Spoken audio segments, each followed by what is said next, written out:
We're live.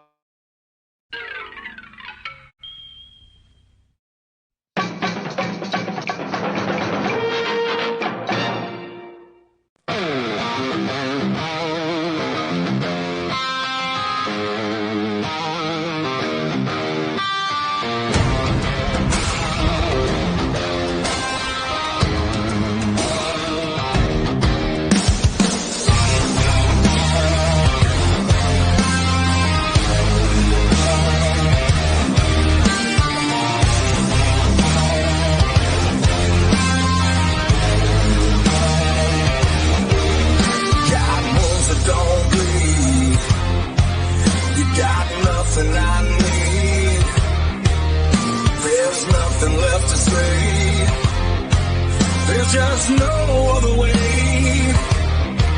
Can you feel it now? It's like a steel boot to the gut. I feel the heat from these fields of fire. I hear the screeching of burning tires. I don't care how long it takes. I ain't never gonna break. I got a 5.56 that'll leave you rattled. Guten Morgen. Guten Tag. Guten Morgen. Whatever. Guten Morgen. Joey's right because it's afternoon. There you go. God, Okay, I'm so tired. settle- Joey. You use political correct language. Let's settle on good time, everybody. There you go. Sieg I feel you, Heil, animal. Martin. Sieg Heil. Oh, And demonetized. Foxy and I, And most probably out of YouTube forever. we partied way too much Saturday night. I well, almost we didn't had drink date night during- last night, and it Oh, yeah? went way too long. And then they started a construction site outside my building at 8 a.m. this morning, so I have like 3.5 hours of sleep. We were celebrating our 25th anniversary, so we renewed Oh, our congrats. vows. Congratulations, my friend. Thank you, sir. Oh, well. I almost didn't drink Gosh. during my show last night. Almost. Almost. I almost cut my hair. What? I almost did too. I for the ceremony, No. I almost did get it cut off. I almost did. I ended up It's a looking like. song. Oh, okay. Yeah, it's a song from an anti-Vietnam War song. I almost cut my hair yesterday. It's a song. Who was that? Was that Crosby? No. Who wrote that song? It sounds like something Neil Young would have written, though, because he's such a cunt. Let's find out. He's such an anti-American fucking piece of shit. There it is. Almost cut my hair. Lyrics. Boom, boom. Who wrote it? Crosby, Who wrote Stills, Nash and Young. it was. Yep. It sounds like something that piece of shit would write. Recorded in January It's cynic. 1970, sir. Same year this Oh man. stupid ass movie came out. Yeah. This movie is based on what is considered to be the penultimate I'm not Fever going to dream? say it's not a fever dream. If you read the book, it's what this is one of the single best satires of the military you can get, because it is the main premise of the book is to mock the insanity of military command, and not soldiers, but the people that run the wars. And the problem is it doesn't know how to delineate or distinguish between those that did their jobs well. Because if you like, the movie too kind of does that too. Like, nobody really is shown doing their job well, doing their job the way it's supposed to be done. It's And some almost like people somebody that does not like the military wrote it. So, you know. Well, it is written by somebody who had a lot of fucking problems. Joseph Heller. He was one of those people that would sit there and not give two shits about why we went to war, but that all war is bad. Mhm. It's like, look, the act of war itself is an awful thing, but sometimes it's a necessary, ugly animal, that, sometimes people need to be reminded why Americans are so fucking weird. Why are we the way we are? And Patton said it best in that speech. God damn, we love a good fight. Americans, we love a good fight. Unlike the fight we saw Saturday night. And there we go. Because the first thing I said when that fight ended after 17 seconds was, oh, she's getting revenge for 2016. Nobody fucking remembers that in the summer of 2016, she got knocked the fuck out after 48 seconds on a pay-per-view event that my nephew, I love you, JT. I love you, buddy. JT is my nephew. JT paid for that fucking event. And I shit you not, he was sitting down right when she got knocked the fuck out. And the whole way from standing to sitting, he was. Now I'm going to remind you, my nephew JT's black as shit. He's just the coolest fucking kid I've ever known. I love him. But he's sitting there with his arms straight down at his sides, mouth open, because bets were made. Not only did he pay out of pocket for that fucking pay-per-view event, for all of us to sit around. You talking about the Holly Holmes fight? Yeah. Yeah, the Ronda Rousey fucking Nunes fight. Nunes, okay. The second time she got beat. Yeah. Okay. Nunes knocked her the fuck out. Right. Holly Holmes did too, but 48 seconds. Yeah. 48 seconds. And that's when she started her wrestling career. What's up? That's when she left. That's when she left fighting. Yeah.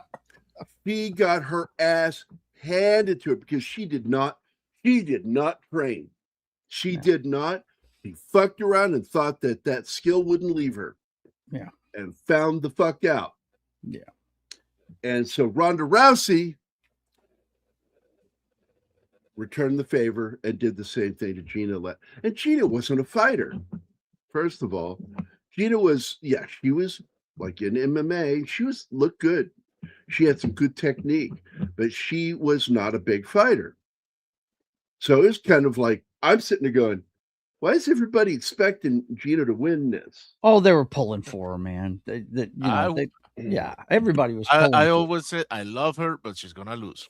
Yeah. She's going to lose. Yeah. I never once thought, oh, she's got a chance. She didn't have a chance. Ronda Rousey was the fighter in that conflict. Well, that plus you got to remember, Ronda is only 5 years removed from the WWE. Yes, it's scripted, but you have to stay in shape and you have to be able to do work stuff. Yeah, work that body, man. Yeah, you take a probably even greater punishment in wrestling, pro wrestling. Yeah, gravity's a motherfucker. People don't understand.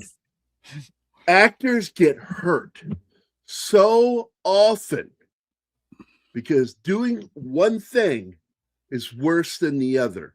Yeah. Throwing a real punch and missing is actually easier on the body than throwing a punch and pulling it. Mm-hmm. And that's why so many actors in movies and in television get injured throwing punches. Soft tissue injuries and joints because and stuff. Yeah. Mm-hmm. When you're throwing that punch and you go all the way through, that's the natural arc. When you miss a punch in boxing, you're less likely to get hurt. Yeah. You're also not going to get hurt when you throw a punch and connect because that's what it's designed for. But when you take that fucking joint tissue and start throwing kicks and punches meant to not connect, and you have to stop right in the middle that swing. Of it. Yeah. And that's why, one of the things I like about pro wrestling is the fact that Like they'll do that stomp thing. It's one of the things we learned as kids to do the stomp thing when you hit, and Yeah. it makes the hit sound like it really The old hurts. school wrestlers all do it. It makes it Oh makes my it sound God. like you popped the shit out of somebody. It's pretty Yeah. cool. It really is. It was a cool technique that they did in the early days, but that shit went away with the building of the newer wrestling rings, and it Yeah. didn't quite have the same. Doesn't have the sound that those other because they're ones more do. padded. And those rings are better padded. Yep. Now, it doesn't mean they don't get fucking hurt. They get No. hurt in that ring. Yeah. No matter how well trained they are, shit fucking happens. Yep. And like one of the craziest things I heard was what's the big guy with the beard? I forget his name. Santa Claus. Braun Strowman, Yeah, Strum. the monster among He- men. Yeah, he was telling a story, and he's like the biggest sweetheart of a guy in real life. Just Yeah, he the is. nicest guy. Mhm. And he's like really hurt when somebody doesn't like him. He really is like, but I've tried so hard. Like, Right. and he said that he had to fight the guy that wants to be an actor now. He played Peacemaker. John Cena. Cena had to lift him and the other opponent, pick them both up, and he was scared shitless. Cena was. Mhm. And finally, like he was on a diet, a special diet, because he had to lose weight for this Yeah. fight, because Cena had to pick him up and the other guy. And they weighed in, and it was spot on exactly. Because Cena goes, "How much you weigh? How much you weigh?" And he sat there for a second. He did the math in his head. "Oh, we're good. We're good. I can do it. I can do it. We're good." And he picked them both up and body slammed them. But Mhm. Cena was scared to shit that he wasn't going to lift both of them, because he's a big. God damn, Braun is so fucking big. He is huge. He's almost 7 feet He's a- tall, and He's a fucking like He's a I mountain. joke about myself. He's a Yeah. Sasquatch, yeah, like he's a big guy. a fucking Bigfoot, man. But yeah, I But like watching. you're right. his videos. Let me tell you a little story here, Gary. Just take me a second. It has to do with Braun Strowman when he learned a lesson in the ring. He didn't pull one of his punches like he was supposed to. Like you I said, know the one things you're talking happen. about. Yeah, And he hit Brock Lesnar in the middle of a fatal 4-way match. There was a lot going on in the ring. And I've seen the video of it. I could probably look it up, but we don't want to show it here on the show. nah. But you guys can go find it. He hit Brock Lesnar, and Brock Lesnar was in the UFC for a long time, and he decided he was going to teach Braun a lesson right there in the ring. And I'm sure they talked it out later, but he said, "Slow the fuck." You could see him saying it to him because he's above him after it happened. He goes, "Slow the fuck down." And he punched him for real in his face. Yep. You know? I just mouthed it because I remember this. Yeah. Mm-hmm. Yeah. Yelled at him. He just was like, upset. he was man. pissed. Yeah. And like, how come that wasn't mic'd? We usually Because people can say hear what they them. want about Brock Lesnar. He is a great wrestler. He may come off as an asshole and arrogant and all that stuff, He's but a he pro. sells like nobody's business. You don't have to hit him. He'll make it look like you hurt him, but you hit him, you're going to be in trouble because he's Well, coming. now that just reminded me of when, and I can't remember if it was Vincent Price or Boris Karloff. Mhm. It was in one of the Roger Corman films, and Nicholson is a method actor, known method actor. Yeah. Grabbed the older actor and threw him into a chair, and the old actor snapped at him and says, "Boy, just act. I know how to throw myself in the chair. Yeah. Right. Mm-hmm. I don't need you doing that." And it was a lesson Nicholson learned. Yes, I can method act, but I don't need to be method on someone else, That's because it. that can cause problems. That how many stories have we heard of actors doing that? Like who was it? LL Cool J when they were making Any Given Sunday. He was trying to act like he was a real football player and shit. It was pissing people off. Yeah, fuck, man. Well, I mean, one of the other ones, and it wasn't a pissing contest, Mm-hmm. but Dustin Hoffman famously, with one of Anima loved this movie, even though the dentist scene is so fucking bad. I mean, it's harsh movie, but it's Marathon a Man? wonderful Yeah. movie. Is Marathon Man with Dustin Yeah. Hoffman and Sir Laurence Olivier. Yeah. That's Laurence Olivier OBE. You know? And it's like the scene where they're going to be shooting in one of the torture scenes, and Hoffman came in looking like shit. He was disheveled. He hadn't even touched the makeup chair. He had dark rings under his eyes. He was bloodshot and was not feeling good. He was exhausted, drinking tons of coffee. And Olivier asked him, "My boy, what's the matter?" He said, "Well, I went running last night and I didn't sleep. And in fact, I only laid down in my car. I didn't even go to the trailer." Like he wanted to look the part that day. And Laurence Olivier is sitting there listening to him talk about like what he did. And Olivier by the way, it was with a lot of love. Mhm. When people tell this story, they fuck it up by making it sound like there was a conflict. Like he's getting on him. between these Yeah. two. Mhm. Yeah. No, it wasn't like that at all. They had a very good working relationship, and liked each other very much. Mhm. But he looked at me and said, "My boy, have you just tried acting?" Ouch. Oh man. But it wasn't that way. And he did get he shot back at Olivier later.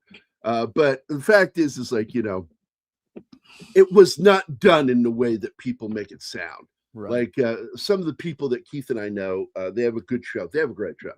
I'm not going to say their name because I don't want them to think I'm taking a dig at them. But they told that story and it was all fucked up when they told it. I'm like, that's not what happened. Yeah. There are interviews available of both men and how much they adored one another. And it wasn't like that at all. Well, that was the case for this. No that was the acrimony. case for this fight that everybody's upset. No, about they liked in each other in 17 real life. They do They like both each other. like Yeah. each other.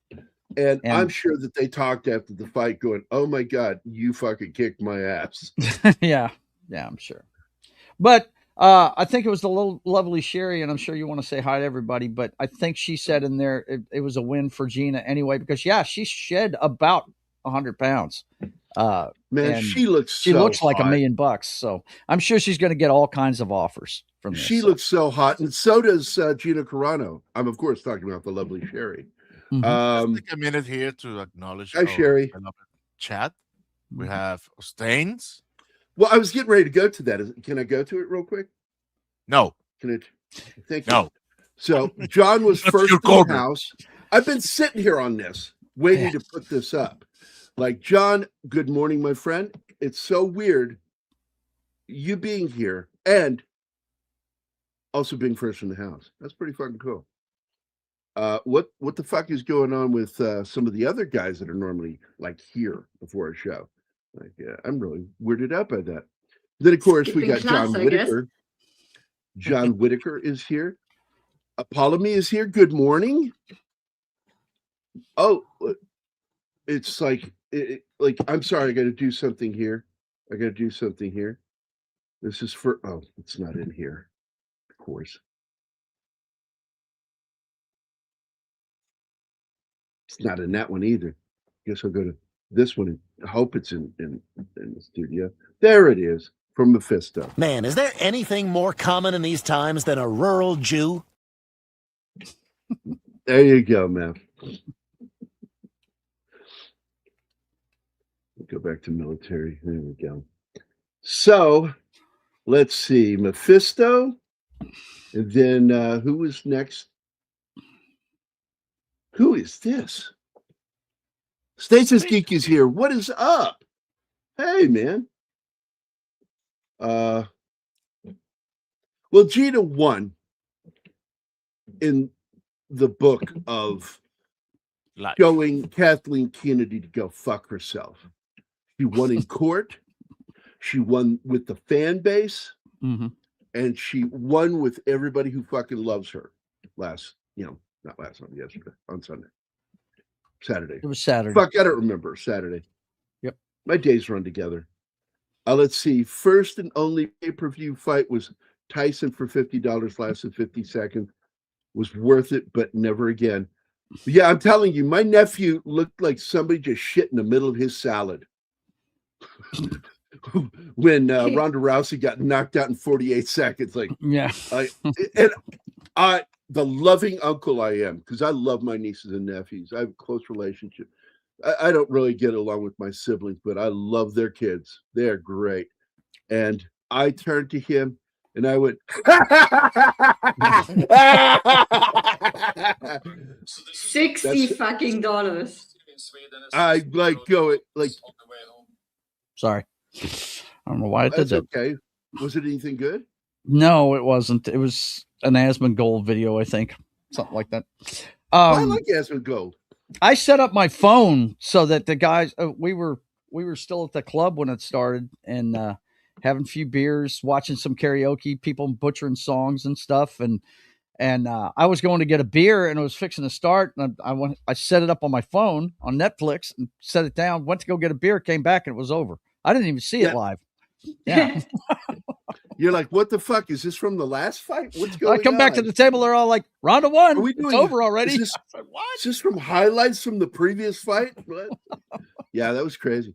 I'm just sad because I saw a lot of her pad work before the fight, and she has gotten a little better with her hands.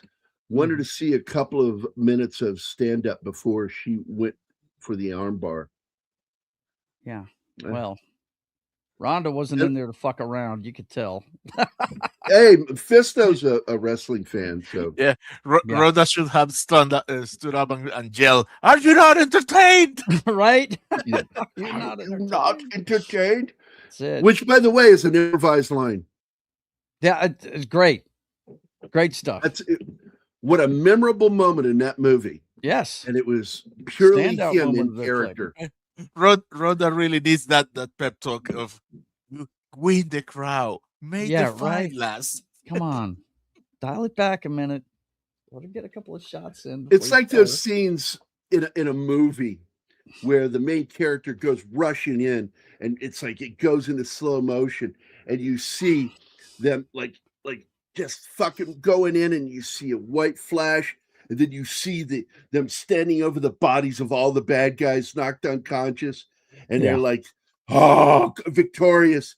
And then all of a sudden, you hear somebody saying their name, Billy.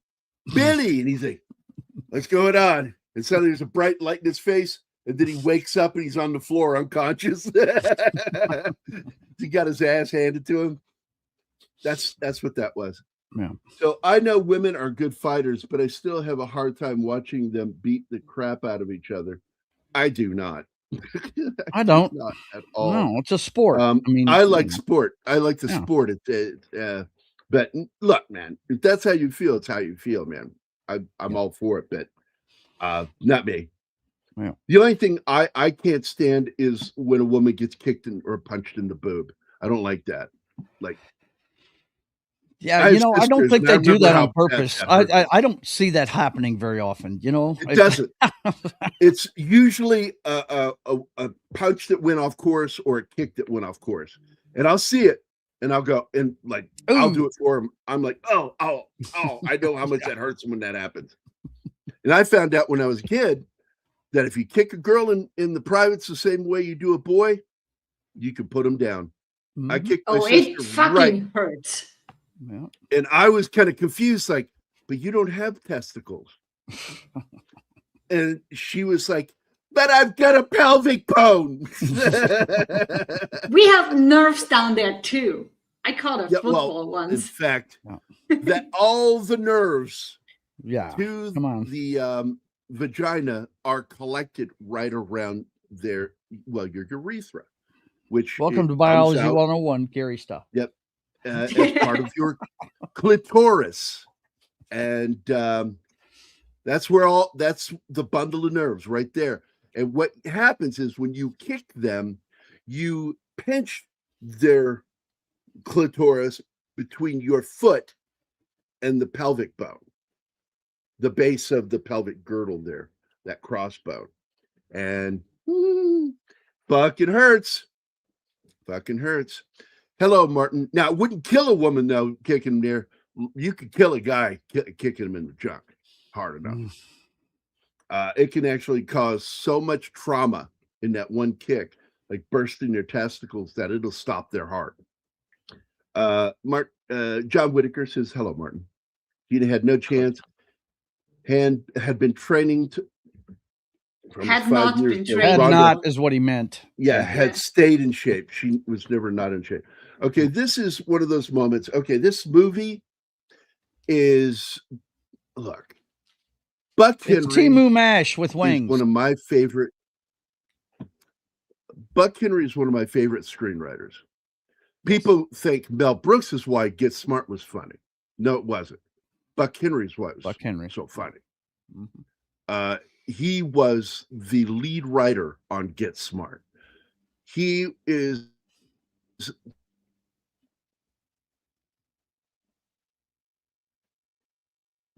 sorry, I had to reconnect again. Every okay, few Bubba. minutes, it's still We're doing with its ya. thing. I'm going to call the internet company again. It's doing it every few Yeah, minutes. that's ridiculous. It's unacceptable. So You know, anyway, watching this, Gary. I so thought- Buck Henry. Go ahead.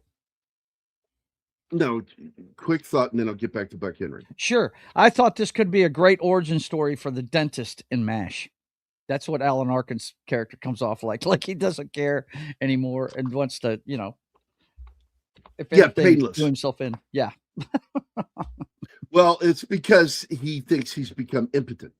Yeah. Is why painless is societal, and of course that's where the theme song for MASH comes from. Mhm. It actually has lyrics, and the line is "As society is painless." Brings on many changes. Yep. Yeah, brings on many changes, Mhm. and there you go.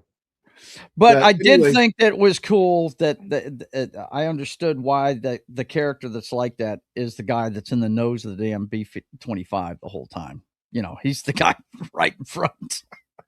I can understand that out of that dude. Yeah. Well, I got to tell you, the two spots I wouldn't want to be in is the bombardier, nose gunner, and the tail gunner. But the gentlemen that got the worst of it during World War II were your waist gunners. Yeah. And because when the planes would strafe, they would usually come in from angles. They would either come from below or come in fast side. And they're aiming dead center. Right down the middle of that fucking plane. And that's where the waist gunners are with those two mounted 50s. And you want to talk about a hard job. Like, that's like, imagine fucking running a jackhammer for quite a while. Like, just what that would do to your fucking arms. Oh, man. That's what firing that 50 for lengthy periods of time. Yeah. Mm-hmm. And but you were talking about Buck Henry. I didn't mean to derail you. Go, man. That's right. But Gary, I'm sorry, Clark Gable was a waist gunner, one mission. Mm-hmm. Never did it again. It was a ballsy fucking move on his part. And boy, oh boy, he gave it his all. But that was the single most horrifying and exhausting thing he ever did in his life. And said, I did it that one time. That's enough. Thank you. Thank you. So, but I pause it here for a reason, because this moment is such an important central moment. What Doctor Who would refer to this a fixed moment in time. This is a fixed moment in time within the story, because it is from this moment that everything that happens before is leading to this moment, and everything that happens after that is because of this moment. Because this moment changes everything for Yossarian. And I love the weird fucking names in this fucking movie. You have Colonel Cathcart. Okay. Doc Danica or Danica. And you've got, no shit, Buck Henry plays Colonel Corn. Of course he does. Bob Newhart plays Major. Major. He starts off as Captain Major, though. Yeah, Captain Major. Major is my name. Okay, Major. No, it's my name. Well, I'm going to call you by your name. Fuck it. I'm going to promote you. So it's no longer confusing. One of the names that really isn't that bad, and Anthony Hopkins is probably one of the most sympathetic characters in this movie, playing Chaplain Tapman. But a lot of the names you'll notice it's called an alliterism. Anybody who read comics should know what that is. Do you guys know what that is? No. That is when the first name has the same consonant sound as the first letter in the last name. Oh. Jimmy, I'm sorry, J. Jonah Jameson. Peter Parker. That's an alliteration. Yep. You have Peter Parker. Mm-hmm. Same first Marvel. letter, Yeah. Marvel was the one that did it the most, because I think it was like one of the favorite things that Stan Lee would do is do alliterations. He just fucking loved doing it. So you have a lot of fucking characters in the Marvel universe with the letter of the first name be either the same or being like a C to a K type thing. Clark Kent. Colonel Corn. Clark Kent is DC, but yeah, and Okay. it tends to be less in DC than it is in Marvel. But I was trying to think of one in DC, and that popped right into my head. There you go. I think the single worst name in the film is given to the worst character. And when I say worst character, I don't mean worst written, but the worst character as a person is Milo Minderbinder. Mind bend. It's Minder bending. It's from Mind Bender, bending the mind. But his name is Minder Binder or Minder Bender, and it's played by John Voight. John Voight's that character is intentionally made to look like Mussolini in one scene. Yeah, and the car scene. Yeah, the car scene. But this is the stabbing of Yossarian. And you don't know what's going on here. All you know all of a sudden, and there's a lot of it in this film where they do he'll be in a moment and then suddenly you hear the sound from another scene. And he'll go back. There's to no that timeline memory. in this movie. That was my major problem There with is. it. It's jumping all the time. You have to follow the story, not the timeline. The timeline makes sense once you get to the end and you go, oh, I see what they did. This is a story of a guy. This is a story of a guy who is horrified of having to fight in combat. A lot of guys are doing that. What irritates me is when somebody thinks their life is more important than the guy next to him, which is an anti-soldier way of being, because it should be the opposite of that. Your life is more important to me. You're my best friend. Mm-hmm. Because that is the soldier mentality. Whereas this film promotes the idea that your life is more important than other people's. And but I still can enjoy it, and I do enjoy this film. There's Martin Sheen. Martin Sheen is in this early film for him. Also, the first film for Bob Balaban, who, if anybody knows me, knows I'm a huge Bob Balaban fan. I just love that guy. I really do.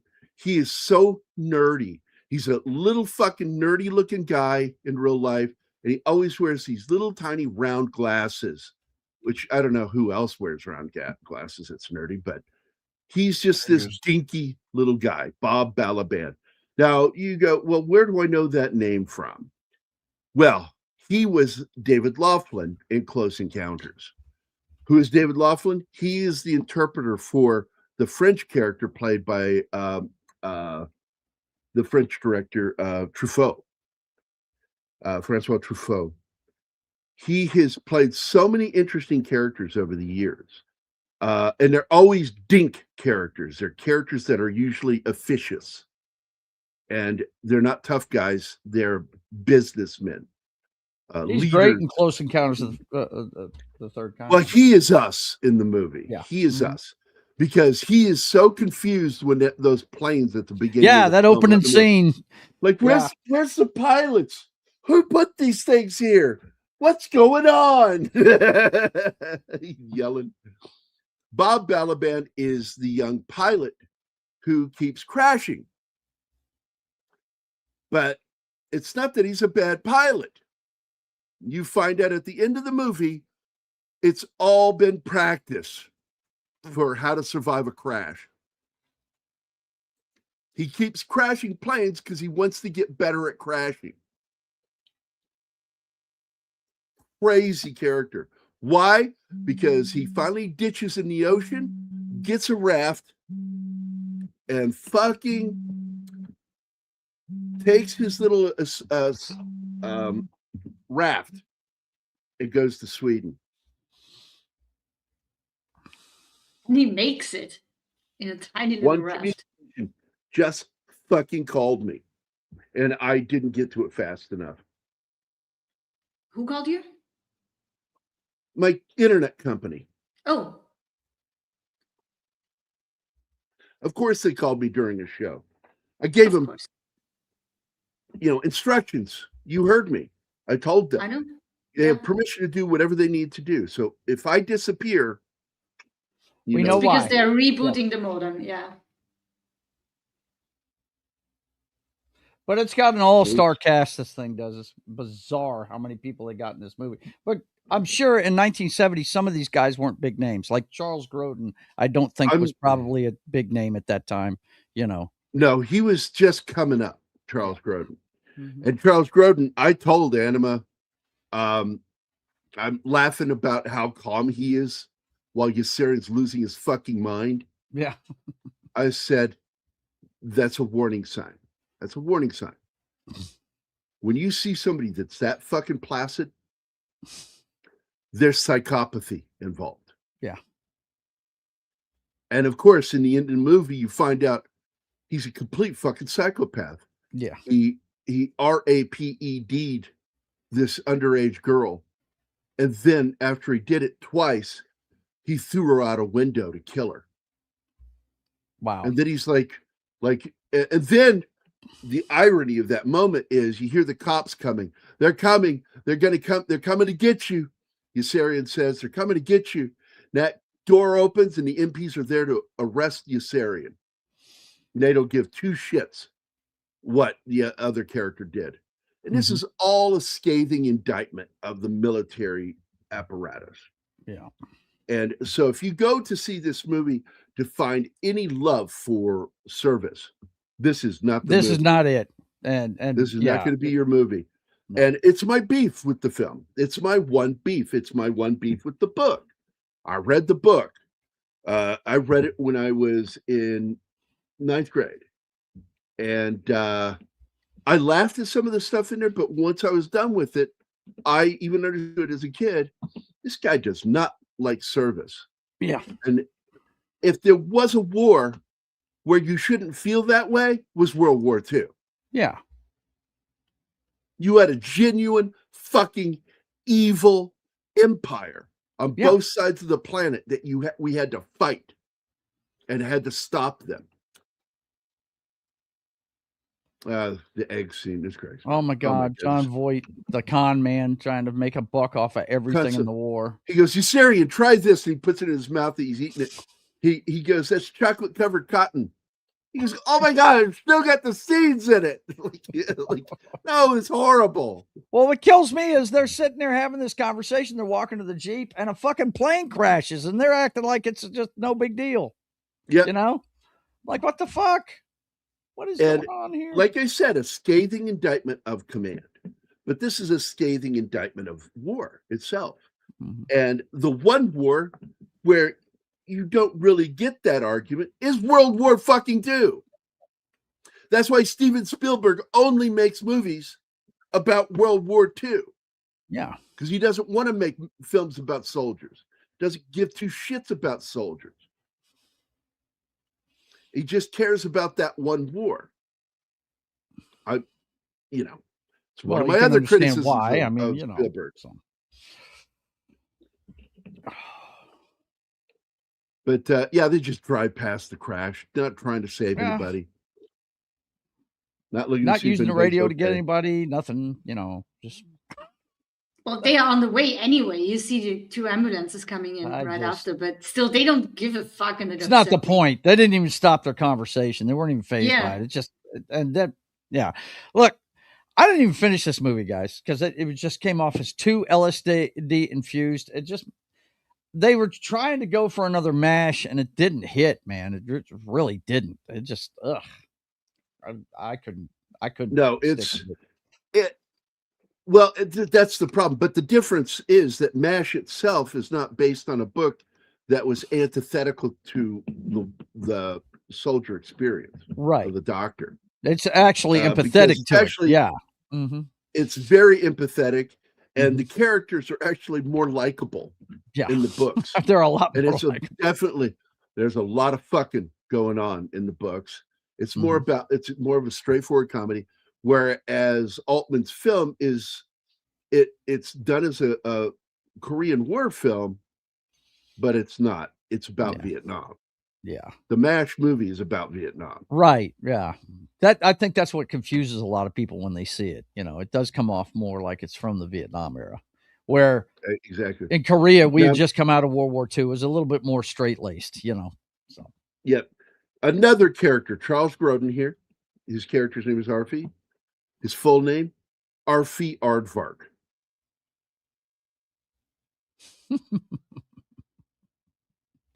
The fucking names in this movie, I swear to God. You got Norman Fell plays Sergeant Towser. Again, another true military character. Like, he says yes to whatever crazy shit you say to him. No problem. No problem, sir. So you don't come into my office to talk to me while I'm in my office. You can only come to me with a problem when I'm not in my office. Yes, sir. Bob Newhart, man. You have somebody waiting out there. I don't want to see them, but send them in when I'm gone. You can only send someone who is here to see me when I'm not here. Do you understand? I can't be in my office when you send them in to see me. Yes, sir. And that's what he does. He sends the chaplain in, and everybody keeps calling him Father, which is funny. And he hates Actually, him. I'm a Baptist minister. You Yeah. don't have to call me Father. Shut up, Father. You know, it's like it's fucking funny.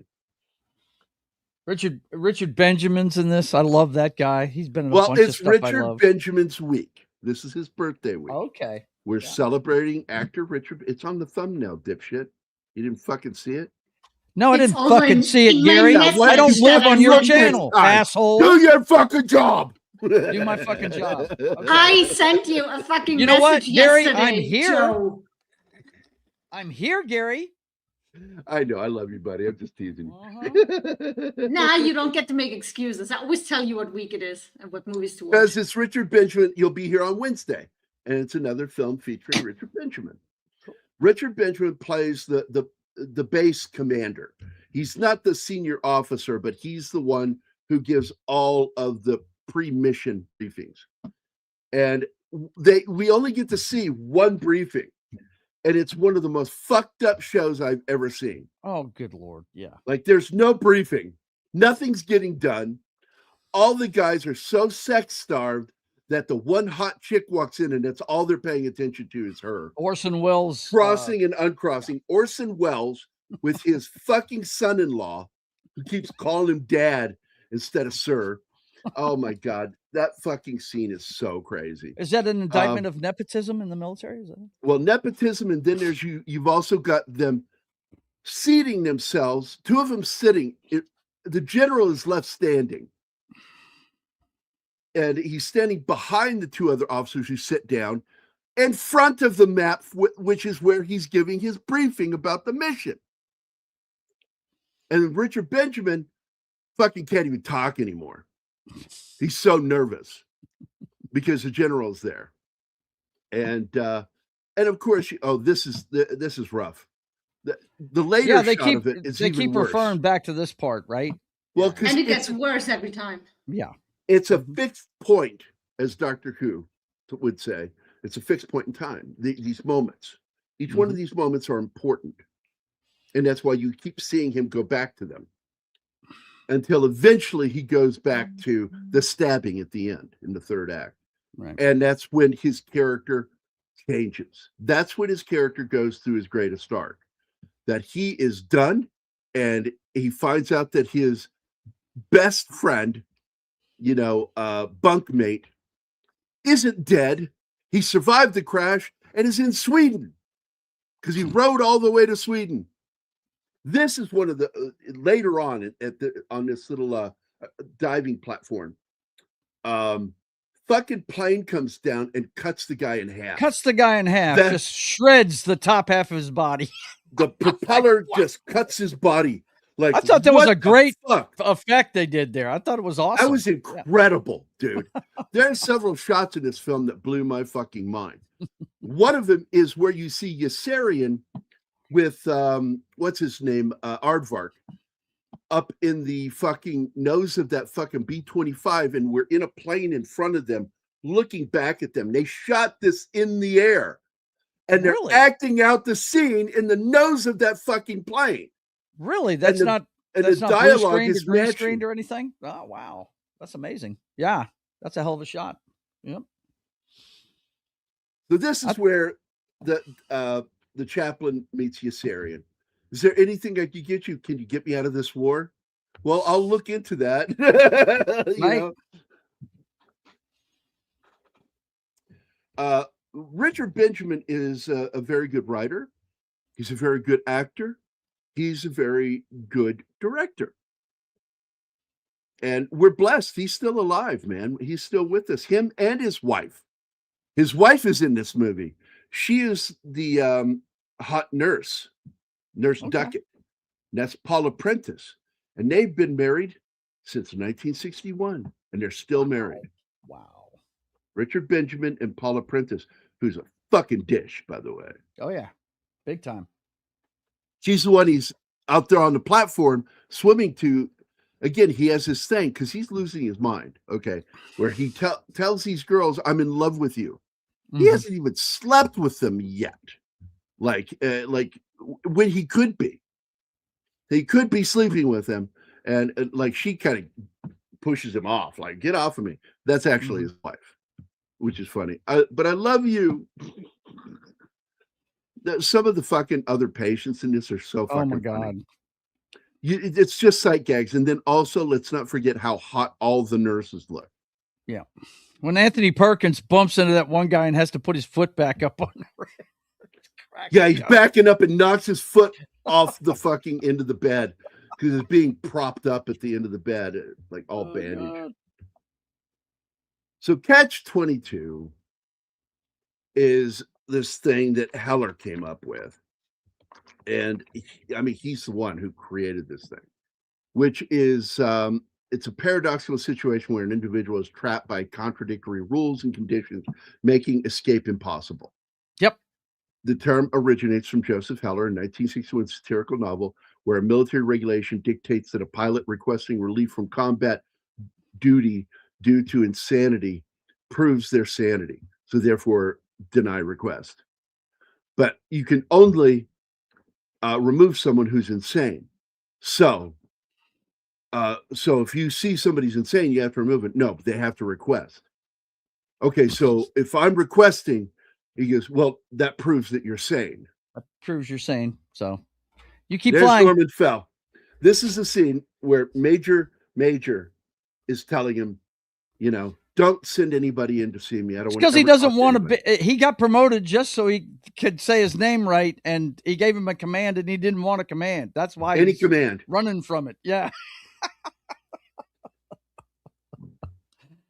My God, I was watching this going, damn, this is crazy.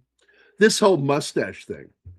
Now, Yeah. I'm going to tell you a lot of the cast in this film, not all of them, but a lot of the cast served in either World War II or Korea. Yeah. Bob Newhart is one of them. He served in the U.S. Army during Korean War.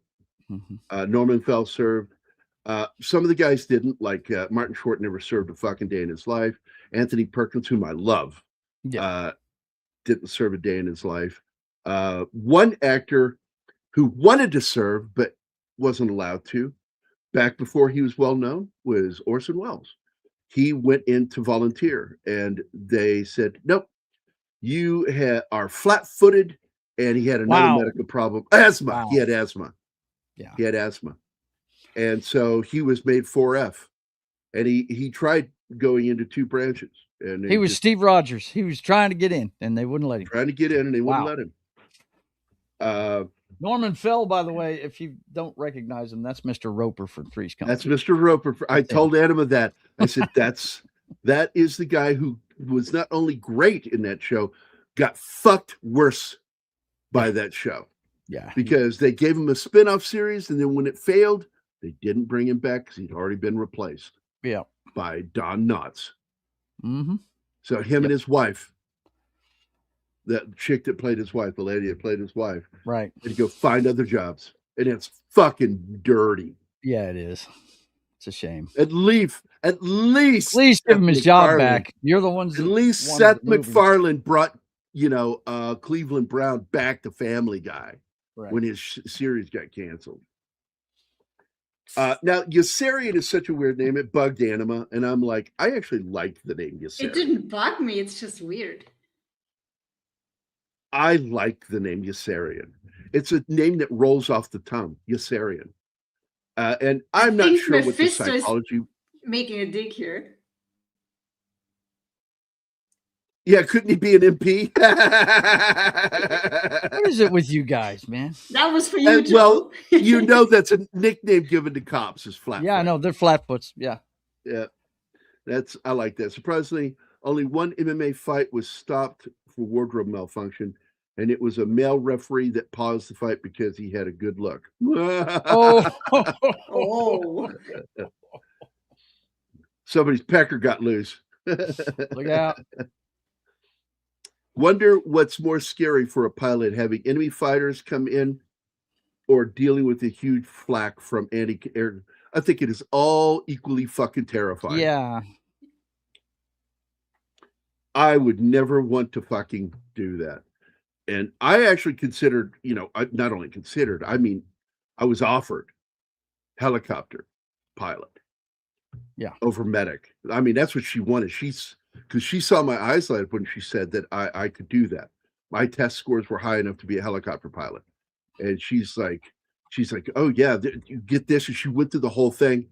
And I said, yeah, well, was my score high enough for combat medic? She's like all you had to get was like a 50. You got like a 116. And I'm like, oh, so I can be a combat medic. She goes, yeah. And I had fucking shit in the middle of her salad that day. And she earned it. She earned it because she was kind of dirty to me early on in the day. Like I asked her, have you heard back on the test? She goes, well, no, we haven't heard back yet. How do you think you did? I said, I have no clue. Well, you probably didn't do well. There he is. That's Bob Balaban. He's great, man. And what's funny about this scene, because there's a payoff later, he's soaking fucking wet. Yeah. His clothes are drenched in water. He never dries up. Just got out of the ocean. He never what? He never really dries up through a movie. No. Remember that scene where he bites his headset and water squirts out? He's still wet.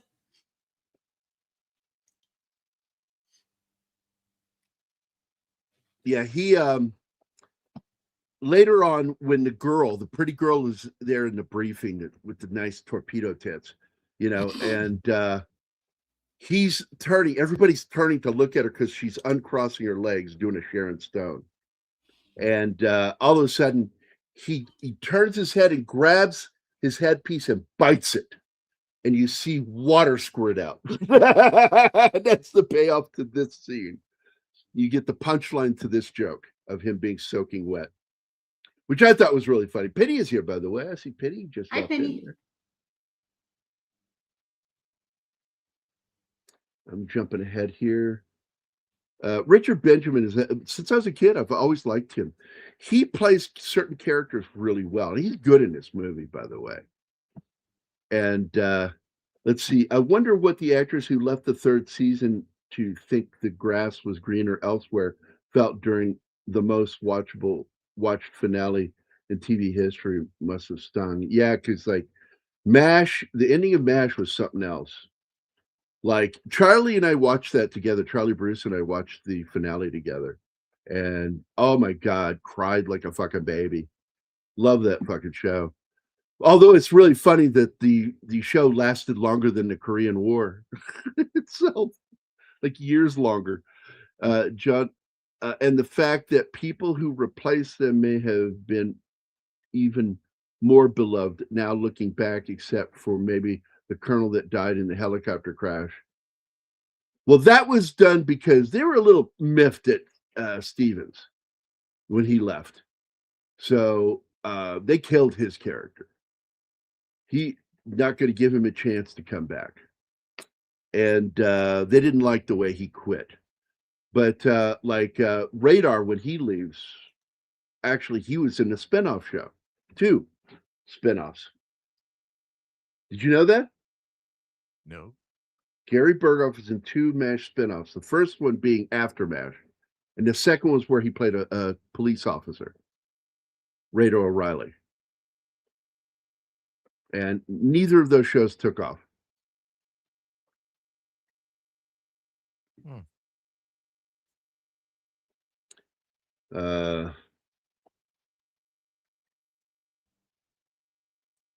What's this? You were talking female MMA? Yeah, there's a comment that is on YouTube, but it didn't appear here. The map says that it was not a pecker, was a boob. Oh, Woman's boob. Was it all nipply? Here's the scene. That's Paula Prentice, his wife, in real life. That is Richard Benjamin's wife. And those two are still married in their 80s. I think she's like a year or 2 older than him. But once you hit your 80s, you're just fucking old at that point. Just stop worrying about what year. I'm not going to give a shit if I make it to my 80s. I'm not going to give a shit. Like, how old are you? You better make it. I'm in my 80s, or I'm going to kill you. Anyway, I just shit all over her joke doing that. You know what? Eat shit, dickhead. There's Richard Benjamin. Richard Benjamin also is the star of Westworld, which we'll be doing on Saturday. He is also one of the stars in the movie The Last of Sheila, a movie that scared the shit out of me when I saw it and in the theater. And with my brother, because like I told you, my brother Stephen and my dad, when they got stuck watching me, wanted to go see R-rated movies, and so they would take me as a kid. Just letting you know, if you wonder why I'm fucked up and love movies so much, blame it on my big brother Steve and my dad. So there's Orson Welles playing the general, and he's like, "Where's a chair?" Like, God, it's fucking funny. And you think it's for him, but he's asking for her because she's still standing. And yeah, but it's so retarded because nobody knows what he's talking about. And then finally, when they realize it's a chair for her, every guy comes rushing the stage with a chair. It's fucking funny. And he goes, "It looks like you were giving a briefing before we interrupted. Please continue with your briefing." And fucking Richard Benjamin goes, we're gonna be leaving it. And there's those legs. There's those legs. This countdown made no sense. I still don't understand it.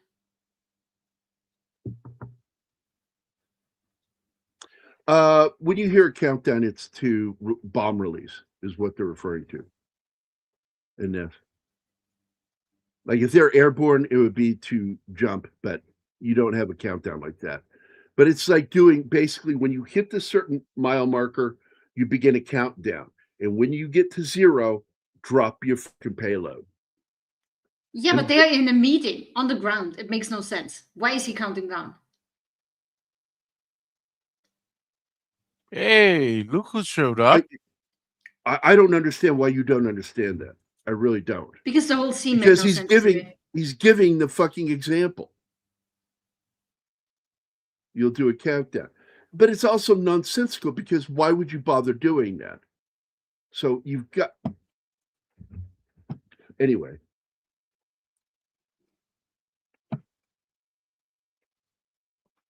So again, you've got Jack Gilford that plays the bass doctor. Now, that guy is an important face to anybody that was alive in the 1970s. And does anybody in the panel know why Jack Gilford is so important to those of us that were kids in the 1970s? Anybody in the chat know why Jack Guilford, here, I'll show you who it is. This gentleman. Why this face is so important to kids of the 70s.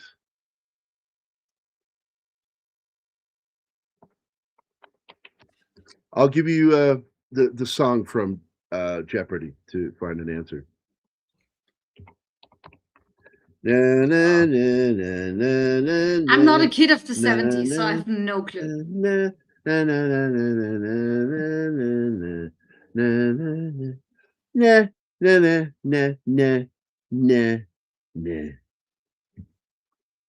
All right. Does everybody give up?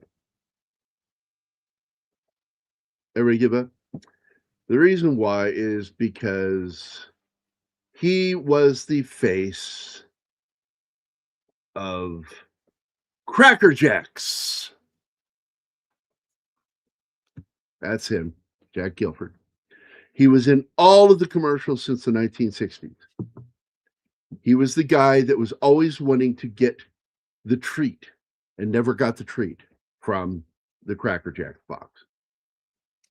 And he did a ton of commercials between 1965 and 1980 when he finally retired from doing it. He was like Mr. Whipple with Charmin. Don't squeeze the shaman. So, and he basically every episode he was a silent character. It was meant to be like a silent comedy. And we all knew him as the face of Cracker Jacks, the snack. And Cracker Jacks is in this movie. It's in a scene when, again, they pick up a new shipment of food there that's being stolen from the men. You'll see that throughout the fucking movie, that stuff that's supposed to go to the men is stolen for profiteering. And John Voight is at the center of that shit. Now, this was the one scene shot in Rome, right? That we were talking about. That they only shot one scene in Rome.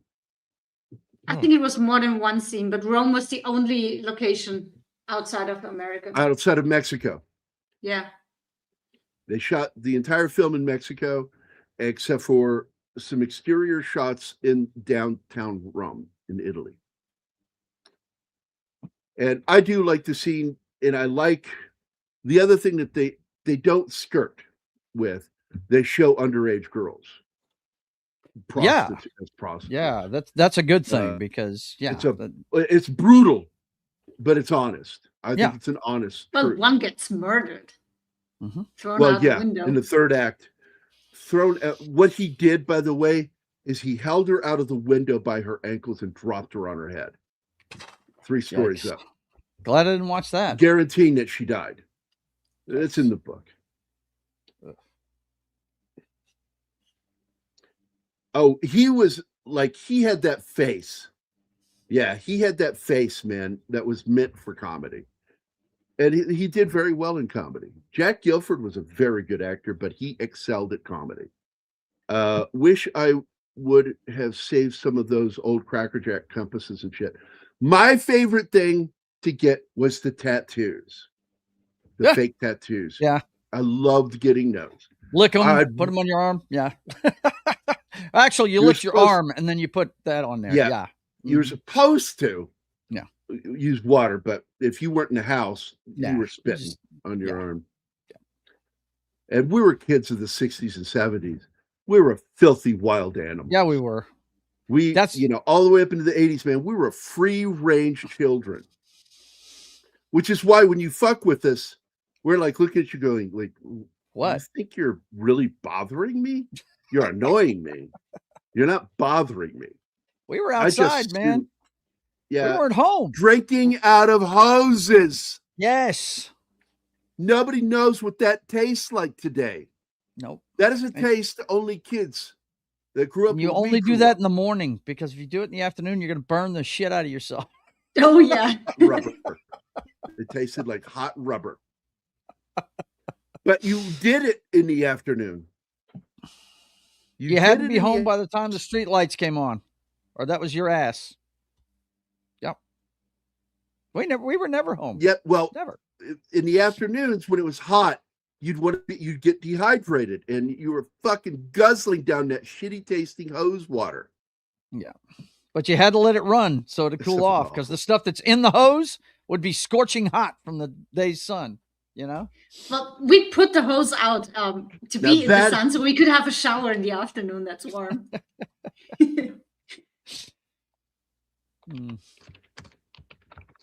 Yeah, now, this that poor is guy not a Sherman tank. This poor guy slight gets cock blocked anachronism. by a fucking parade of military vehicles right here. Yeah, he's following the girl. That is not the Sherman tank. It is the one that came after the Sherman. It still has the same body design, but they changed certain things on it, and they also changed the turret. What's the name of that piece of music they used here from 2001? Is it Awakening or something like that? I can't remember the name of it. Well, the most famous song from that is Blue Danube, but that's not Blue Now it's the one Elvis used when he came on stage. Dun, yeah, dun, right, exactly. Dun, dun, dun. Now, I do want to pause here because the cop is aware of the fact that he just cock blocked him. Yeah.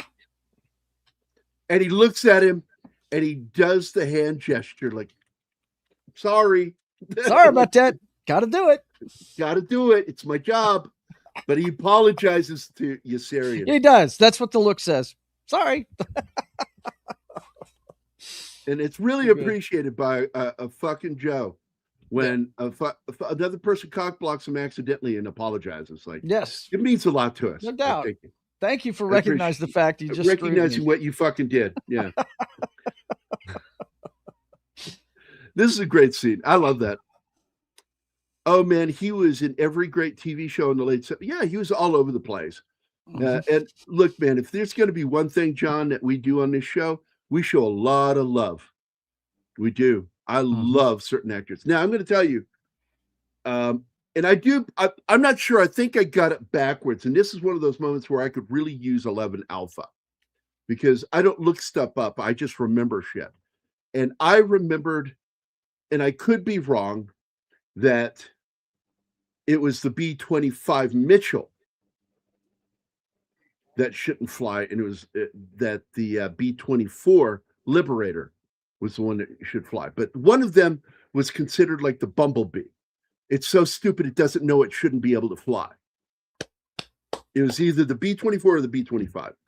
Now, the B-29 was a beast, and it came at the end of the war. It was in the end of 44 and 45. And a lot of pilots that flew the 17s that were transitioned into the 29 fucking hated it because it was a fucking beast, way too fucking big. But with the payloads they're expected to drop, you know, but when it got hit, surviving the crash in the 29 was less likely than surviving a crash with a 17. And that's why. Now, these shots are wonderful. And this is the one where we're talking about it. Yeah. Pause here. That's amazing. They had lead planes, the camera planes, and they had one right in front of this fucking plane hanging tight together. And in order to get some stability, because you can't have them doing this shit. Yeah. This is some crazy fucking camera work done in this movie. It's probably a clear day too, because and so they went out for this bomb mission to shoot this scene. The analog recorder for the actors' voices is in the plane with them over there. The camera, like most cameras, people don't know this, those cameras you see in movies are silent movies. They don't have any sound. The Panavision cameras used in filmmaking from the teens all the way up to pretty much even today when you're working with 35 or 70 millimeter don't have sound. Sound is recorded separately, analog, with a recording device that will be synced up later, because a lot of people don't know this. The clapboard, that's what that's for. It's for syncing all that stuff, yeah. The sound to the movie. once you sync that clapboard clacking, your dialogue's in line. If you ever wondered why they use those, it's not just the state what scene it is and all that shit, because that's important too. But the clacking is used for syncing up the sound. Okay. We have this from Christian Delorme, who has been a member for 42 months. Jesus, man. Thank you. And yes, Is he not in one of the groups for invites? I don't know. Apparently not. I don't think so. Well, what show are you wanting to be on this one? Because we definitely invite you. That was it, the Bumblebee. So it was the Mitchell, the one in this film. The wings are so short that technically they shouldn't be able to get the lift. And Must it's a be mixture of the power of the engines, the speed of those fucking propellers, and just its initiative, the plane's initiative, and the pilot's initiative makes it fly. Like, it could be I the can dual do it. stabilizers on the back too. I Man. can do it. Well, the dual stabilizers is also shared on the 24, the Liberator. And the 24, though, is 4 engines, like a 17. Yeah. Well, I'm just saying, there you go, Martin. the connector for that tailpiece with the dual stabilizers, it's going to get some lift too, the way it's built. Yeah. So that could probably help in it. Those short. Well, wings. a good tailpiece always get lift. I laugh my ass off at this scene every time I see Go, this Martin. scene. When he goes in there to get his award naked. And they're like, why aren't you wearing it? He goes, it doesn't feel like it. He doesn't care. He's apathetic. Like That would is never usually happen. They would not allow it. They would have Besides, drugged him he's back try- to the barracks. He's trying before he to even get got up there. grounded by grounds of Yeah. insanity. He's doing whatever is necessary to get grounded. I And understand he what just he's doesn't doing. want to wear clothes anymore. So, like, there's a scene later on one of those fucking trees. He's up inside of the tree, and the doctor comes to talk to him about his bunkmate. I got to tell you, for a guy who never served in the military, he did great in this fucking movie. He kind of is your every guy in this film, Yossarian. Dude, Orson Welles looks exactly like Churchill. And it's By the way, I want to point out, uncanny. he is the one that my ex-mother-in-law said that I look like. And I'm like, she goes, yeah, when he was older and fat. And I'm like, but I wasn't even fat when she said this. And I'm like, so I look like Orson Welles when he was younger. She goes, nope, just when he was old and fat. And I'm like, and I looked around like, is she insulting me? Is this on purpose? Like, what is happening here? Is there a camera somewhere? She's probably Am I talking about being the pranked? beard, dude. She's probably talking about. No, I didn't have a beard at the time. Oh, okay. I was clean shaven. I could not understand what the fuck she was talking about. And it really fucking annoyed me. And it's one of those conversations that lives rent free in my head. Don't let it. Oh, fuck. It's there. I can't stop. You can't stop those things. Like you have a choice. Right. Things Yeah, that you live rent free in your head. Oh, yeah. School mental discipline. Tell him, Martin. And I'm expected to be kicked out in 3, 2, Ooh. 1. No, we need you.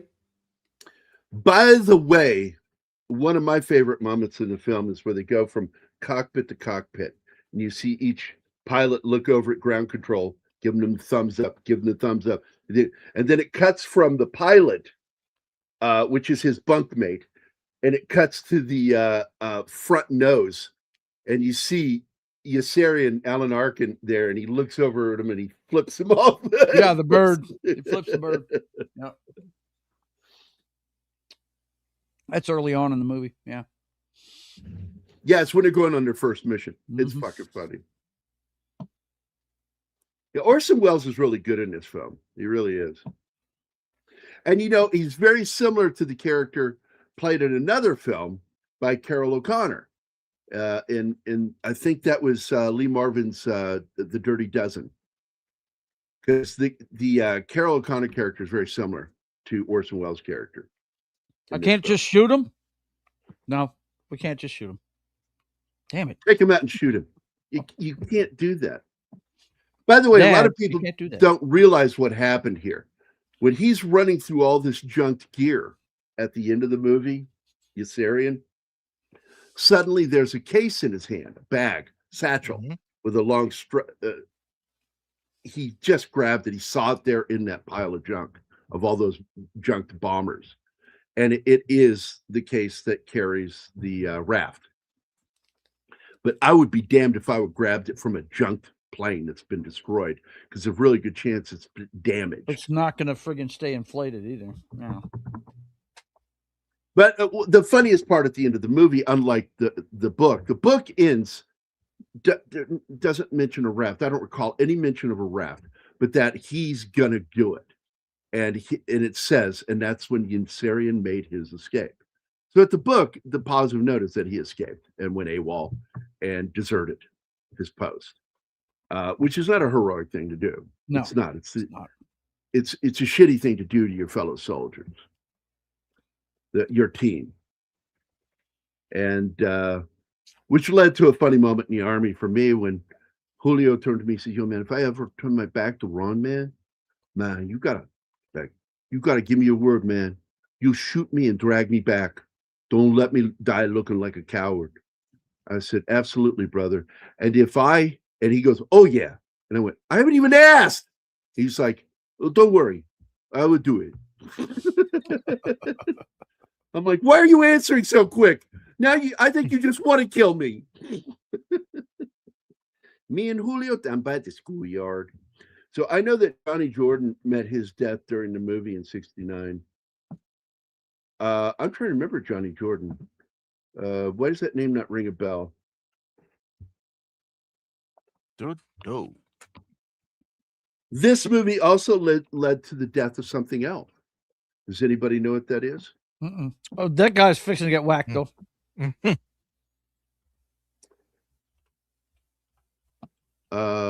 English footballer.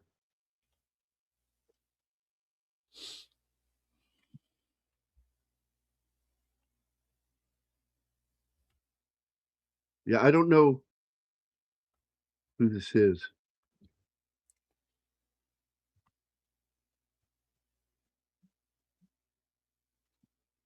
According to what I have here, Johnny Jordan. He's the camera and electrical department.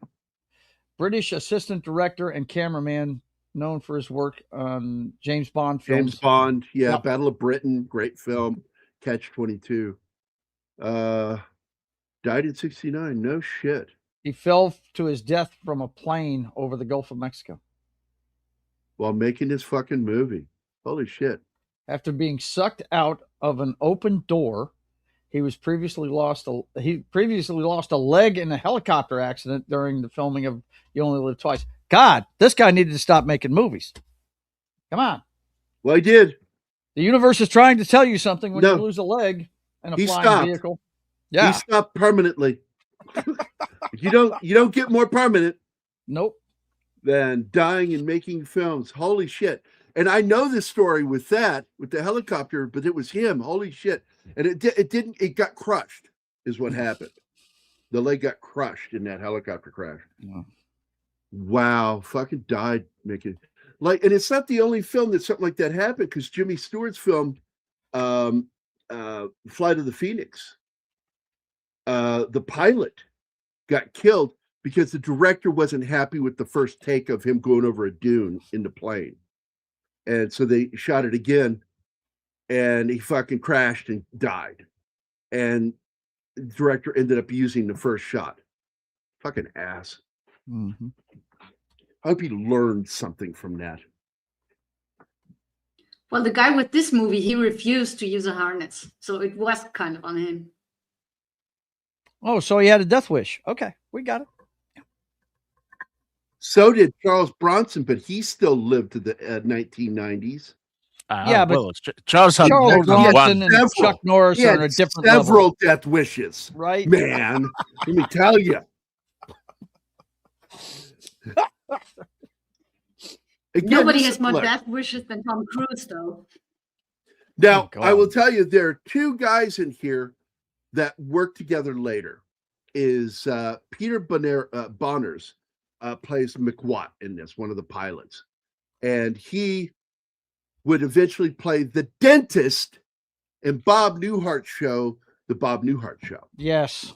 Yes, Back he in the did. He 70s. was funny as fuck on that show, too. Oh, my fucking God. Was the dentist? Yeah, he was great. Really fucking liked the women. Yeah, he did. Yeah. And then, of course, That's a bad joke, too, man, because he's got access to stuff that can knock you out. That's not good. yeah. Fucking, yeah, you can bet guys like that fucking took some home. Hello. You can fucking put money. But another guy that is in this movie that plays a major character, he plays Nately in the film, is Art Garfunkel. Yeah, Now, Art Garfunkel is. wasn't it The Graduate he was in, and I did Hold not know on. he. Yeah, Hold on. I'm giving you some info. Okay, so Art Garfunkel is the second half of the musical duo Simon and Garfunkel. And Simon and Garfunkel was one of the #1 music artists of the 1960s.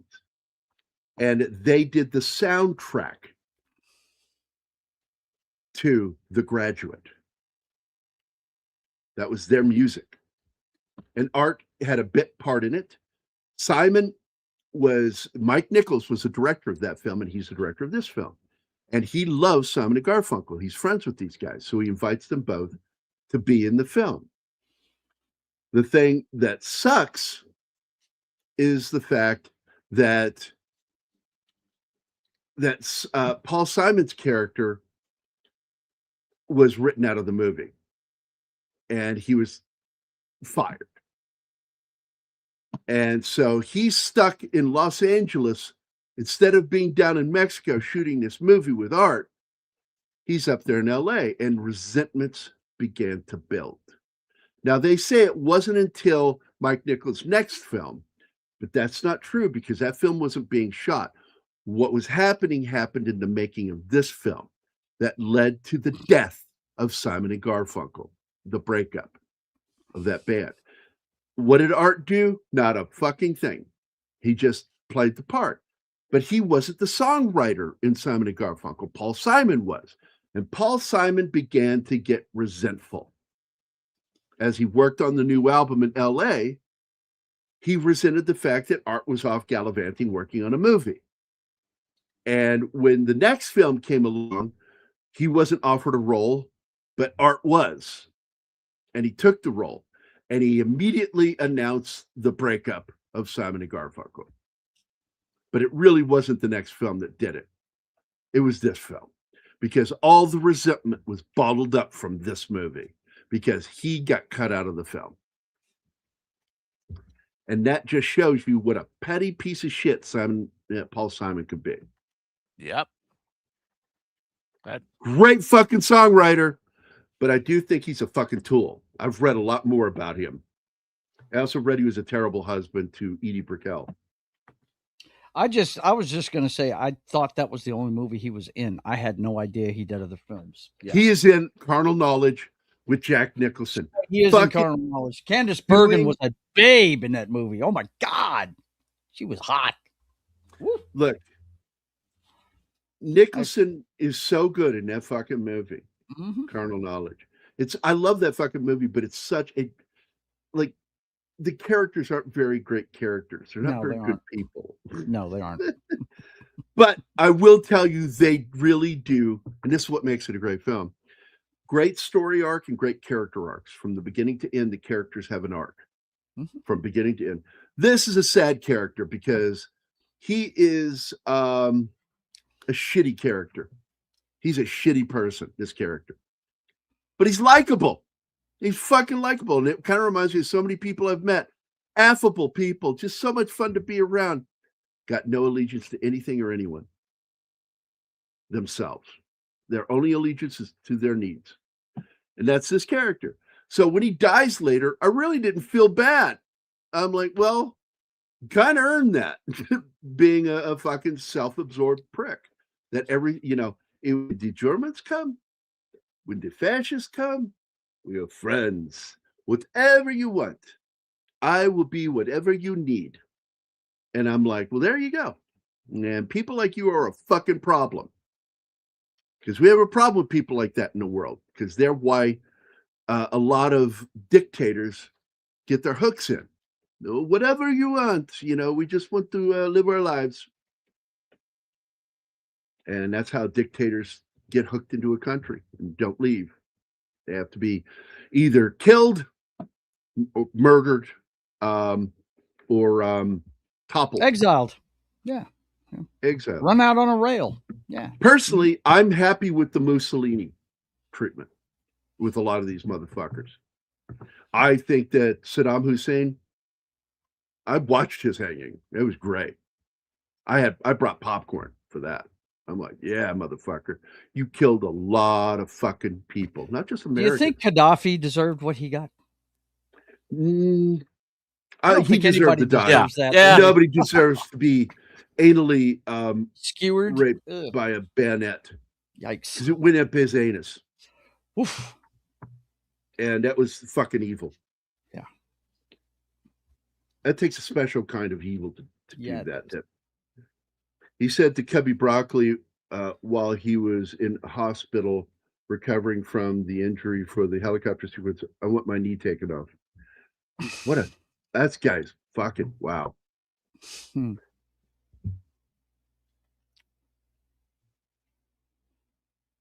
Yeah, that doesn't surprise me at all. That's what I was talking about, Gambit. All of his scenes got cut that were shot. He was completely cut out of the film. Because The Graduate is what basically, he's talking about. The Graduate. He got cut out of that one. Yeah. no, he got cut out of this one. Oh, is it this one? I thought it was The Graduate. This we were movie. talking about. No, this movie. Okay. He shot scenes for this movie.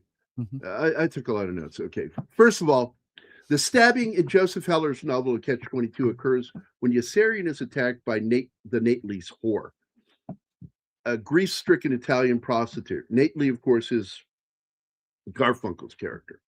She blames him for Nately's death and repeatedly tries to murder him. She finally succeeds at stabbing him. And is stabbing him in the stomach as he leaves Colonel Korn and Colonel Cathcart's office.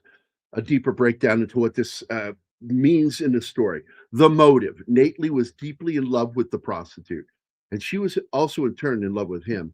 When Nately dies in combat, she irrationally blames Yossarian, treating him as the literal representation, symbolic embodiment of the war itself and the military that destroyed Nately. The context in the stabbing, Yossarian has just agreed to a deal with his colonels in exchange for him speaking positively about them with the promise of just sending him home as a hero. The symbolism, the stabbing occurs right after Yossarian decides to make this moral compromise to go home. Literary critics view the prostitute's relentless murder attempts as a manifestation of Yossarian's own suppressed self-conscience, that his guilt, his own guilt. Because he should feel guilty, because he's trying to leave his guys, The aftermath of the attack puts Yossarian in the hospital, where he ultimately reconsiders the colonel's deal and decides to desert the military and flee to Sweden after learning that his former tent mate, Orr, successfully made it to Sweden. Very interesting stuff. Now, let's get to the breakup of Simon and Garfunkel. Initial casting, they had both Paul Simon and Garfunkel. Director Nichols' adaptation of Catch-22, Garfunkel got the role of Nately, while Simon was cast as Dunbar. Simon's character was cut midway through filming. They'd gone through half the fucking movie, and he gets cut out of the film. Dunbar gets cut out. And so he gets sent back to LA while Garfunkel remained in Mexico for months to finish playing the role. This unexpected turn of events inspired Paul Simon to write the duo's famous song, The Only Living Boy in New York, about himself. Yeah. Paul Simon writing a song about himself, being alone. Anyway, But he wasn't in New York. He was in Los Angeles. And of course, the imbalance of power within the band, Garfunkel being in Mexico filming, Simon was left in Los Angeles alone to write and produce their upcoming album, Bridge Over Troubled Water. A song that was my dad's favorite pop song of all time, that was played at his funeral by request, that we played that over his grave.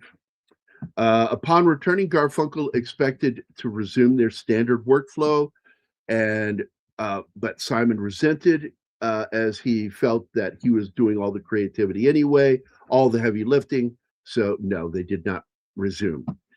So when a second movie deal came along for Carnal Knowledge, tensions were already escalated, and this was it. The zipper came completely undone, and Simon pulled out his dick and started pissing all over Garfunkel. It's mine, mine, mine, mine, mine, mine, mine. Fuck you. And that was the end. So there you go. So there's a scene in the film that is very troubling. It is the scene where they bombed their own fucking base. Yossarian is out there trying to stop Martin Sheen's character, I forget his name, Dobbs. He's trying to stop him from shooting the colonel. I think he's the colonel. And is that his rank? Let me go look. Hold on, I forgot. Yeah, Colonel Cathcart. Again, alliterations in this movie. Colonel Cathcart. He's going to kill him, and Yossarian stops him. But because of that, they're now out in the middle of everything when the bombing happens, and they're supposed to be being bombed by the Germans, but those are B-25 Mitchells that are bombing them. So there's a little bit of confusion, because in the book, the Germans bombed them because they cut a deal to buy all that fucking cotton from them. And the deal going with the selling of it was them being allowed to bomb their base. And again, it's showing the profiteering, saying it's okay. It's part of the business of war. And you hear him say it in the movie. It's contract's a contract, even if it's with the enemy. It's like, what are you fucking talking about? But these guys all are constantly, trying to justify everything they do. If you watch the film, that's all you see through the film, is these guys doing horrible things to their own men and justifying it constantly. First of all, The Graduate is probably one of the greatest films ever made, Gambit. I've shown Anima the ending of that movie. But I tell people, one of the happiest moments in my dad's life, watching my dad watch a movie, was while watching The Graduate. And he told me that he had actually originally seen it when it came out in the theater. And I, of course, wouldn't have gone to see that when I was too little. But I got to watch him watch that movie. And my dad's face would beam at the beginning of that movie when fucking Dustin Hoffman walks out in that fucking wetsuit. Because his dad bought it for him. And all they got is a swimming pool. He made him put this on. Like, just, it's so humiliating, and it's so fucking funny at the same time, because he looks so retarded. That's what he looks in that fucking suit. What is this? Columbia Pictures purchased the rights to it in '65 and attempted to develop the film. Brooks and Richard Quine as potential director. Jack Lemmon was considered the captain. Yeah, you look, all of those names would have been good. I absolutely. But by the way, The Graduate is another Buck Henry film. Mike Nichols, and he had a very close working relationship. I love the name Yossarian, and I should look that up. Like, why Heller chose Yossarian?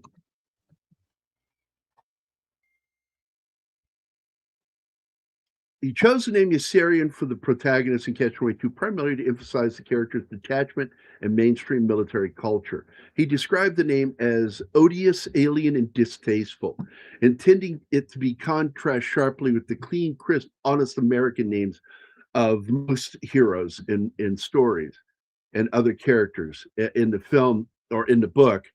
Cathcart and Greedle. These are all names he chose because they sound annoying. The names sound annoying. The specific name was derived from Heller's World War II buddy, fellow bombardier Francis Yohannan, an Assyrian veteran. So Yossarian, get it?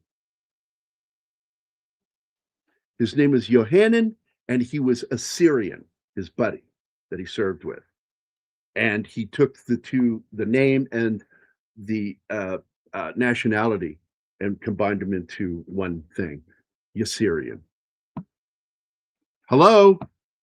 Hello. I thought maybe I fucking lost connection again.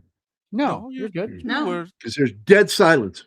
Because we're listening to you read. If we interrupt you, we're going to get yelled at. So we're going to wait. I'm not going to yell at you. I'll yell at you when I want. There you go. There you go. Man, I don't that's yell just for me. any reason other than wanting. From The Godfather 1, he became more mature actor and knew what he was getting into. Now, look, I'm going to tell you, nobody wanted him, though, to play Sonny or Michael. Nobody wanted him that worked on the film. Robert Evans in particular. And I'm still weirded out when I think about it because Jim Woodward is my brother, and his brother and sister are my siblings. They were like we were very close growing up. Okay. And so when she married Robert Evans, does that make him my brother-in-law? I guess so. There you go. That's weird. Robert Evans, one of the greatest Hollywood moguls. This is one of the weirdest moments in the film that I love. That he's having an hallucination of this like fucking bureaucrat talking to him. And there's another actor that was on the show Newhart right there, the surgeon. He was the weird guy in the therapy group that Bob Newhart oversaw. He was the dry guy, always delivering dry dialogue. He was funny as hell, but it was always dry, never smiled, never cracked a smile once on the show. So this is it right here.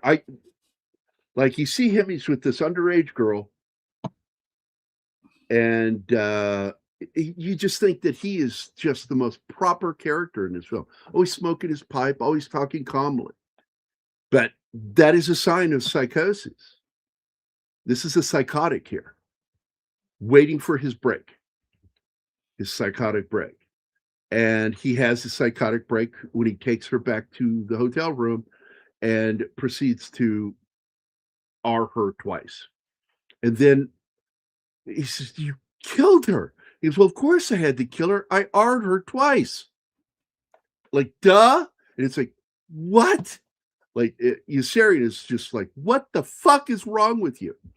And I will tell you right now, one of the reasons why so many of the characters around him are so detestable, including some of the men he serves with, is to give Heller the excuse of for his character Yossarian to leave the military, abandon his post, and commit one of the worst crimes in the military. And because nobody was worth it. Nobody was worth it. The only guy worth it escaped. And if you pay attention to the way he wrote his characters, or is the only character that Yossarian really cared about. And he did. Everybody he cared about is dead. Or he thinks they're all gone. Is dead. But or is gone, he escaped. And so that gives him hope at the end. His own mental problems, because he's clearly fucking mental. Yossarian is. And he probably should have been fucking grounded and fucking probably put in a loony bin because he's fucking nuts. Yeah, he is.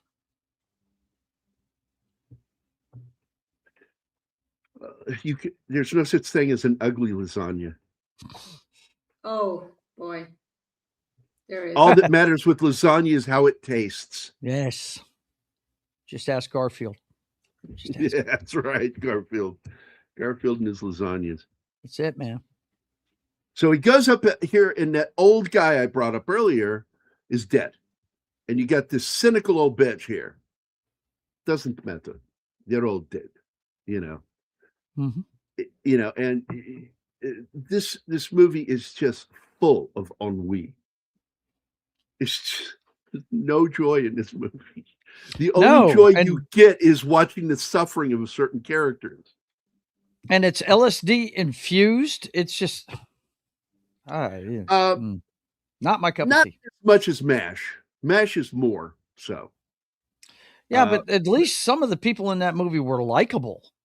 Nobody in this movie's likable, man. Right. None of them are. Your main protagonist is detestable himself. Yes. Viserion. Mm-hmm. Although, but, you know, I do like Orr's character, played by Bob Balaban, is actually very likable in the film. Yeah. Yeah. I like his character. But look, okay, that's 90% of them are just, wow. You wouldn't scrape them off your shoe. I mean, it's just, come on, give me a break. Yeah. Now, if you wonder who he's talking about here in this comment, that's the German guy that was in charge of the corporation that bought Paramount. So this was when corporate filmmaking began, was during the era of Godfather. That's when corporations began buying studios. And the German guy hated Al Pacino, called him a midget. He's a tiny motherfucker. He's not very tall. He's not a very big guy, no. No. Not. Here it is. They did this on purpose to make this character look like Mussolini. When John Voight's character, what's his name? Minder Bender. Yeah, Milo Minder Bender.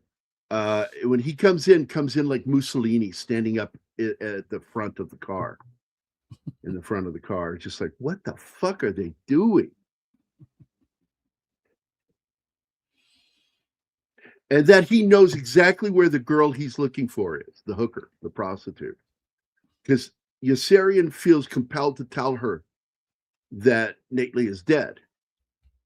And he goes there to tell her, and she stabs him. If you catch it, 3 fucking times she stabs him. In the back, attacking him. And he's like, fuck you, you crazy bitch. And fucking leaves, jumps out of a window to get away from her. And her daughter's attacking him too. Because the daughter's there in the whorehouse. Now, Pacino is one of the best parts of that film.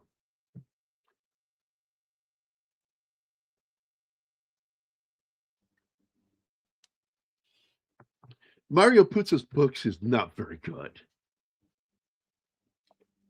And I'm going to tell you, the movie is so much better than the book. I mean, not even close. The savior of that fucking movie was Francis Ford Coppola taking over writing duties and working directly with Mario Puzo. Hey, Canadian Spider-Man, what's up, buddy?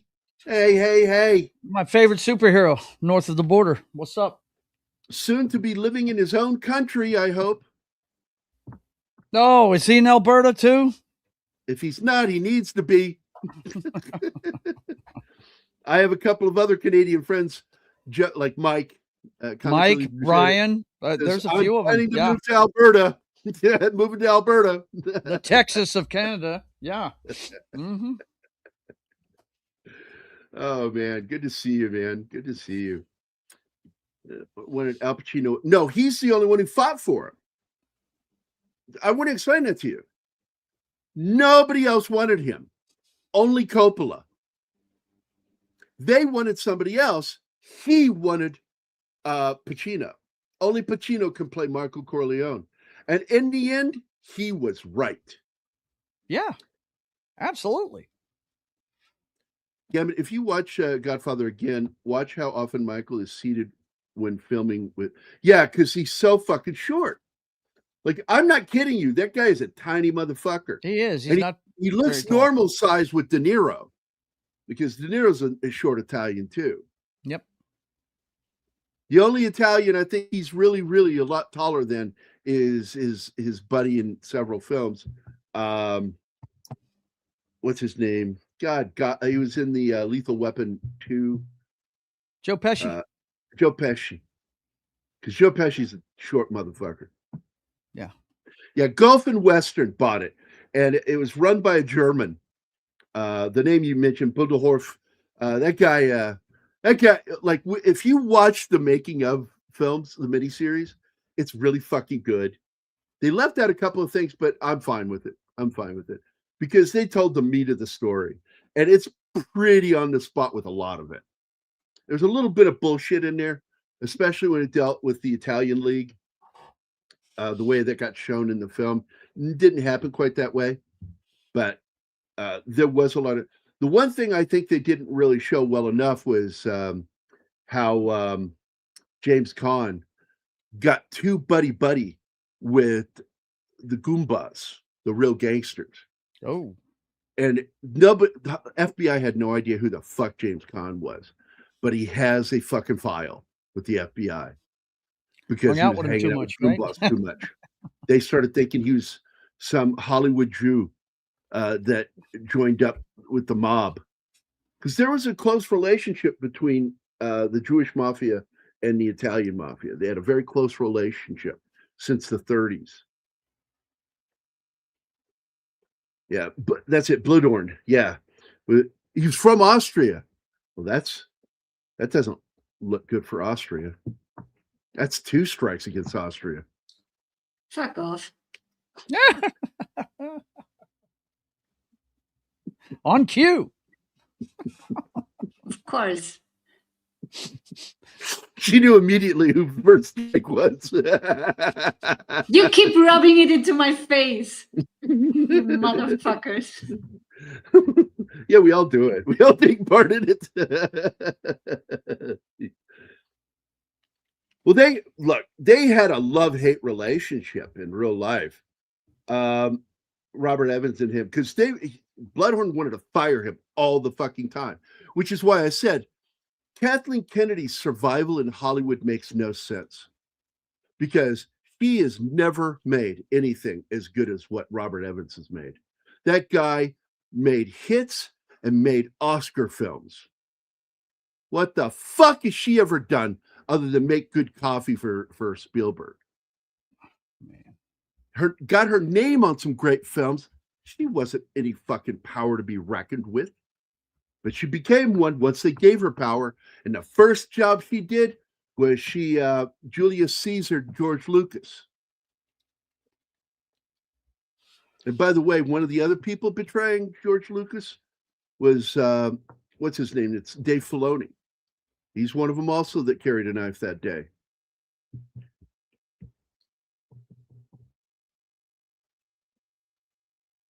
Yeah, they fought all the time like cats and dogs, man. It was ridiculous. And one of the things they fought about was Al Pacino.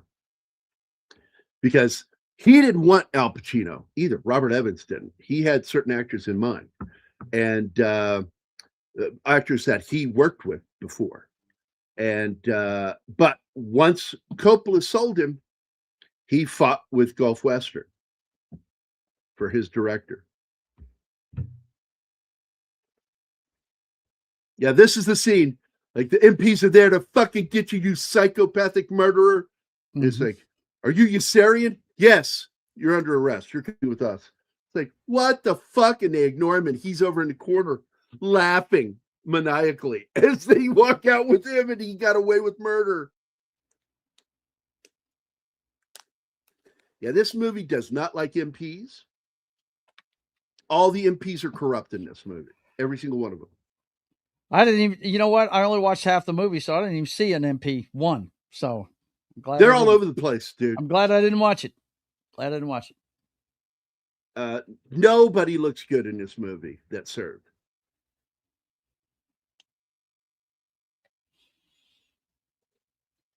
I'm kind of wondering why they're sending staff sergeants out to arrest somebody. That's kind of funny. Well, this is it, because look, they couldn't say certain things in the movie. They couldn't use certain words. And once they agreed to that, they couldn't believe the mob greenlit it for them, that they wouldn't give them trouble, because they could have caused real problems for the production if they hadn't worked a deal out with the mob. But the funny part is, and they do show it in the film, they never read the script. Yeah. They were handed the script, but these weren't reading guys. These were mob guys, capos, bosses, dons, you know. These guys were powerful dudes. They don't fucking read movie scripts. So they were given the script, never read it, greenlit it once they agreed to certain things. And Coppola told Bob Evans, you know, Robert Evans, like, I can't believe they're going to let us do all this other shit in this movie. But when they went to see the movie, they were all fucking happy, man. The mob loved that fucking movie. Yeah. But they were insulted. They weren't invited to the Hollywood premiere. So to make it up to the mob, they had a premiere of their own. They got their own premiere. Private showing. Yeah. Yeah. Why wouldn't they love it, man? They glorified a lot of what they do. Yeah. You know?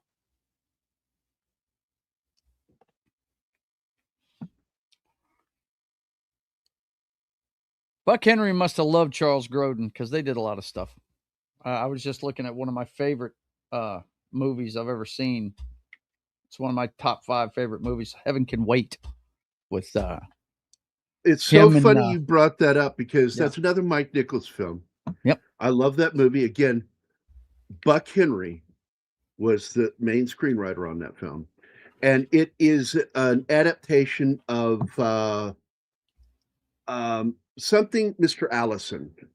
it's an old movie. Story. Yeah. Mm-hmm. And it's not called Heaven Can Wait. No, it was called it's not. something Mr. Allison. Mm-hmm. And again, the character is accidentally scooped up when he wasn't going to die. And they're like, Right. oh shit, the body's dead now. We can't put him back in it. Like, what are we going to do? And so they got to figure out what to do. Very good film. Yeah. Very good film. And what I loved about the Mike Nichols film was the choice to make him a football player was great. Yep. And to have James Mason, yeah, play No. the angel. Say it correctly. James Mason. Good. He said, well, I've got to tell you, Mr. Beatty, we've made a serious blunder. Anyway, so this is when he gets stabbed. We get more of it. We actually see her face this time, and we hear her stab him when she says something. And yep. And the Italian American Civil Rights League, which was kind of a bunch of bullshit, but it was a way of putting a kinder face to the mob, is what that was created for other Italian citizens. So because a lot of Italians frown on the mob, because a lot of Italians are just good, solid fucking Italians, good Americans, and they frown on the mob, and so they really had a bad look to them. And I mean, it's not like they didn't earn it. I mean, they know they earned it.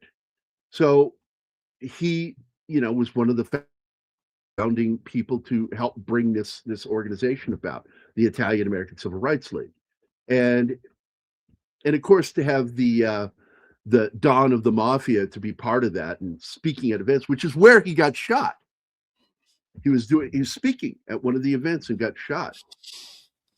But in the movie, the miniseries, they fucked that all up. That did not happen that way. The main character of the movie was not there when it happened. Like they make it look, he was not there. But it is true, he became very good friends with these guys, these Goombas.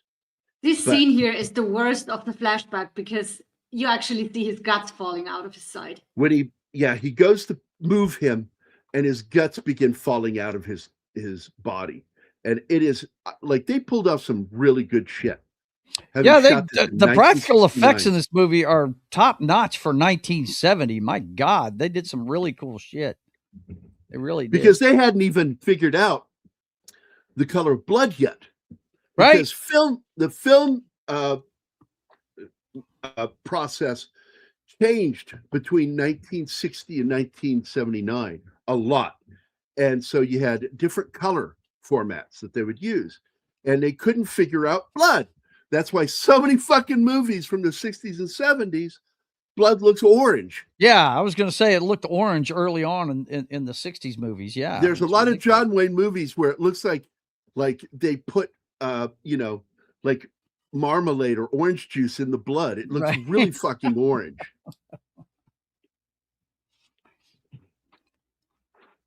Happy Victoria Day.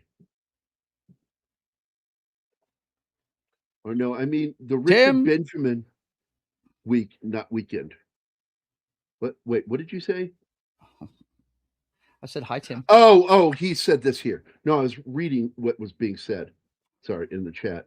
So I was like, I missed something and I just saw it. So we're good.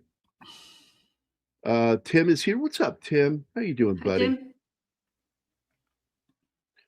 I hope Virginia's getting its head out of its ass. Worry about my home state, man. We were so busy with this thing Saturday that we didn't even vote. I forgot all about it. You know what? I've seen The Conformist and I don't remember that movie at all. But I know I've seen it. I'm moving to Alberta the first weekend. All my Canadian friends should be moving there. I wonder if Fat Steven is. I need to check in on him, man. He doesn't check in on us at all. I miss him. He just disappeared.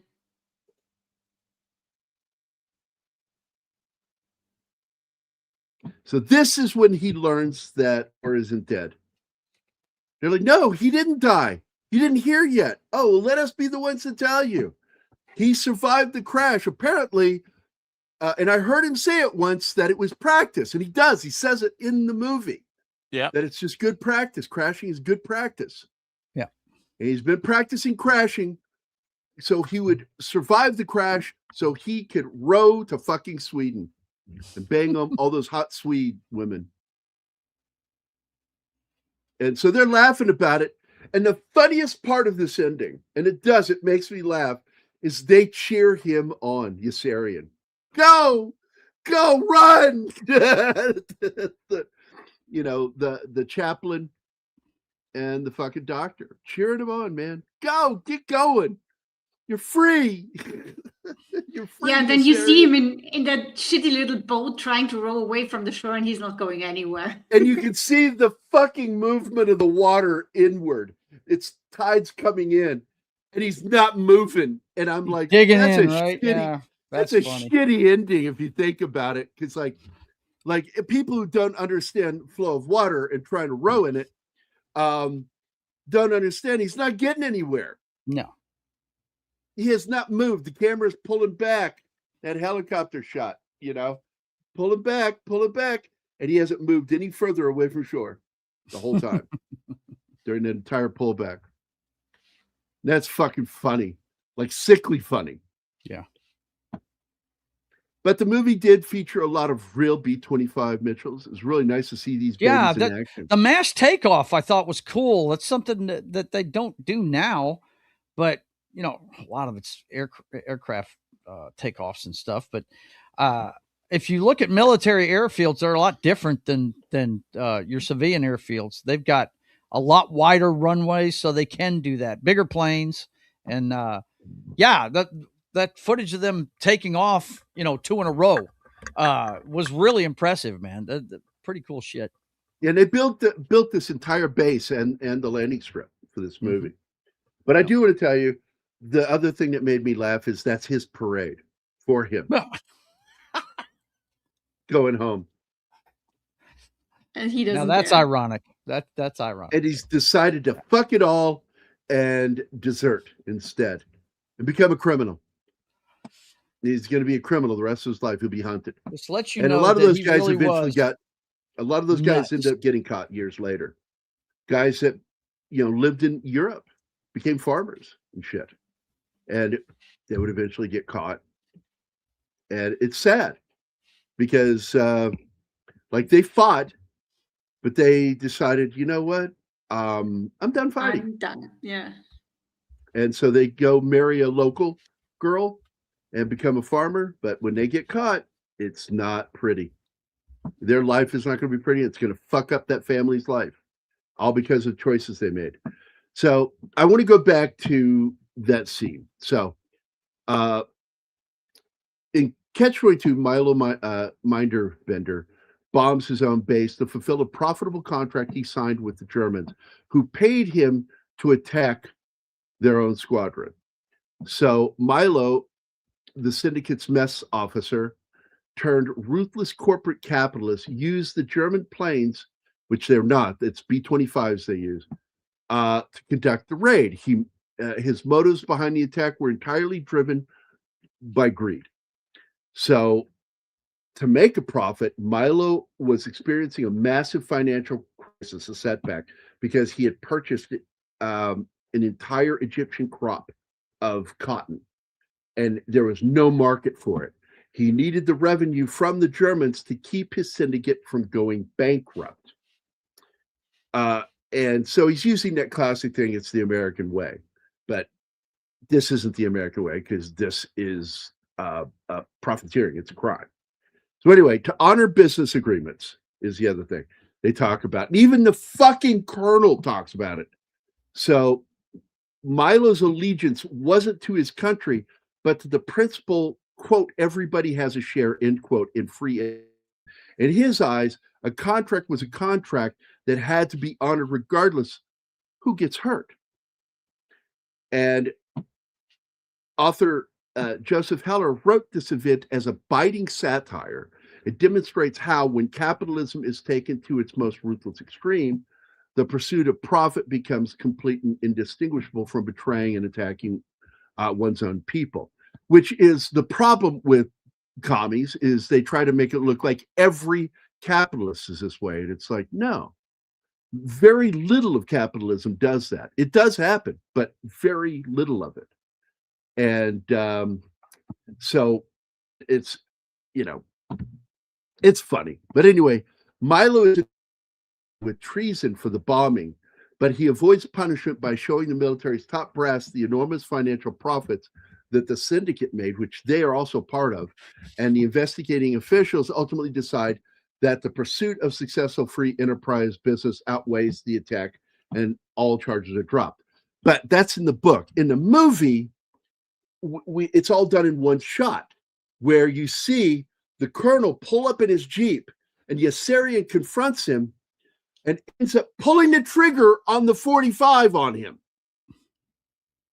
to shoot him himself, and it misfires, which is weird because you can't pull the trigger on a 45 unless it's been charged. You have to charge the weapon for it to click. And the slide has to be in the full forward position to fire. Are you talking about the movie or the book? In the movie. The book was different.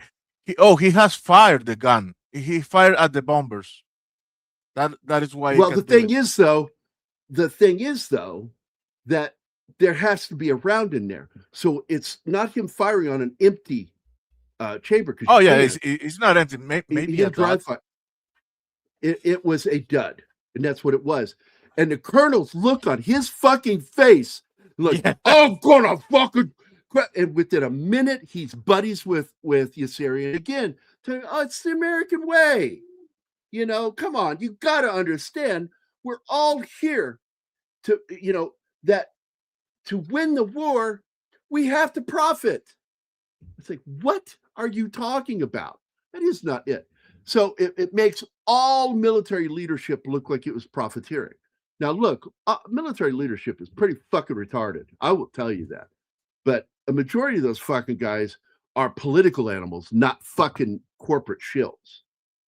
They're politically motivated, which is why Patton was so unpopular with leadership because he didn't play the fucking game. And I hated the scene in the movie where, because you could tell Bradley was involved in the making of this movie, General Bradley, because General Bradley was a political fucking animal. And Patton had a problem with him over it, criticized him in his own memoir about how he was. So when they show that scene where the one soldier turns to another, so they call him old blood and guts. Yeah, our blood, his guts. Right. And like that would have been said. Like, no, guys were fucking terrified of Patton. They really were. But they followed that guy into hell. They really did. When he did what he did for the Battle of the Bulge, went against command and did what he did, that won the war.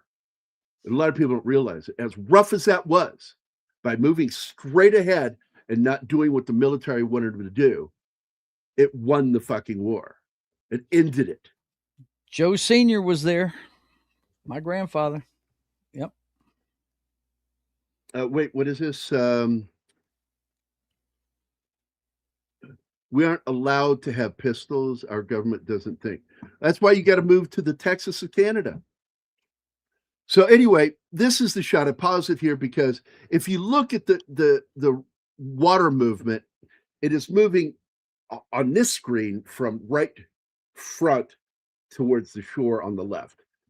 And he's rowing Digging exactly in, baby. Against it. So he's not fucking moving an inch in this scene. And so it gives it a darker fucking meaning than in the book. Because in the end of the book, it just says, and he escaped.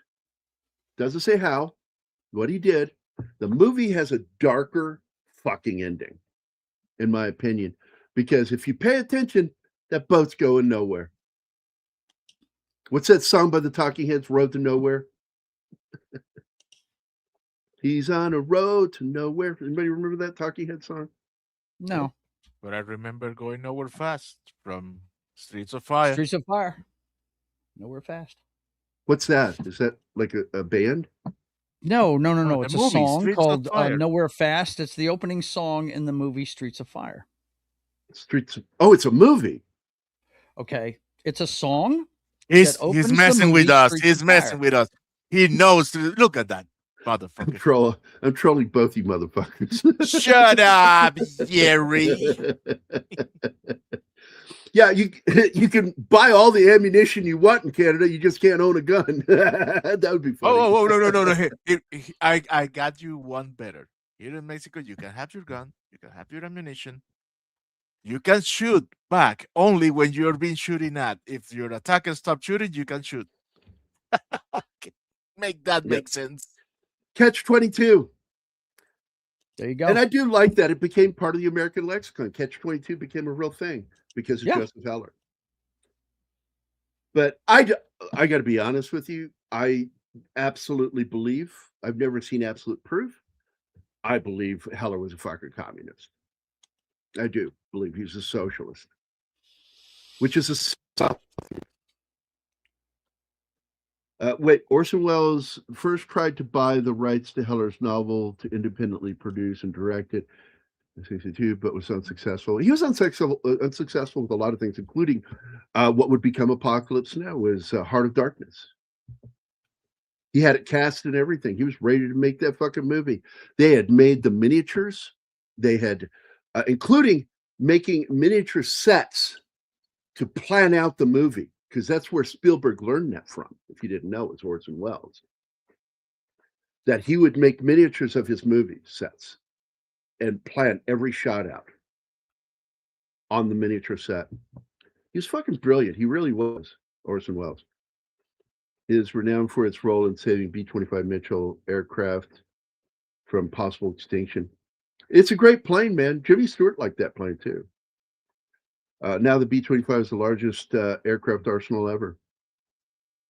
It got, as I recall, it was also used in the movie Always.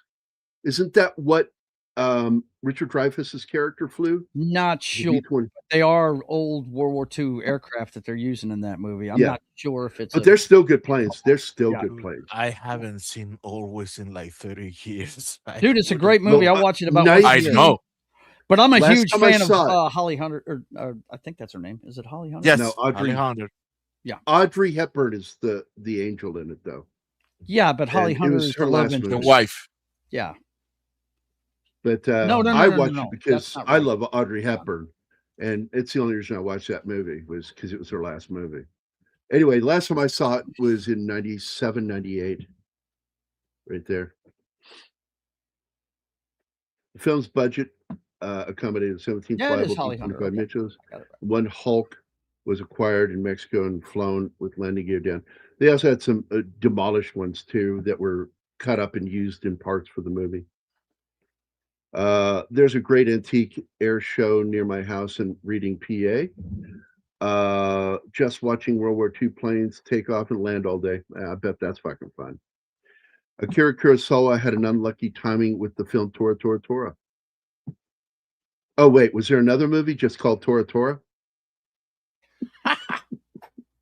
Because that's what you wrote. You Yes, wrote Tora it's Tora. the second part. Is Tora, Tora, Tora, Tora.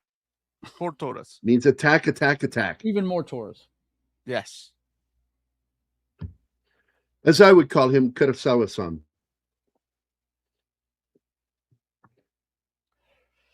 I was just I don't looking, know. and I just wanted to make a joke with. I'm sorry. Go ahead. There's a borderline pretentiousness to this statement that just makes me want to say, tell me you're gay without saying you're gay. Yeah, but I'm not going to do that because I No, love no. him. Kurosawa-san. It would be gay if it was Kurosawa-kun. That's racist. Trying to see if I missed anybody. No, we got everybody. Good. Got everybody's name. All right, good. We can wrap this shit up. Alan Arkin is great in this film. Richard Benjamin, who's like not the star of this movie, but is great in this flick as the mission commander. He's fucking great. And it's too bad that Hollywood treated him with the minimal consideration on that film. By the way, if you were interested, Gary, it's a Douglas A-26 he flies in that. But there is a B-25 in it. Yeah. They Who use flies it? Yeah, they use multiple World War II planes in it. But yeah.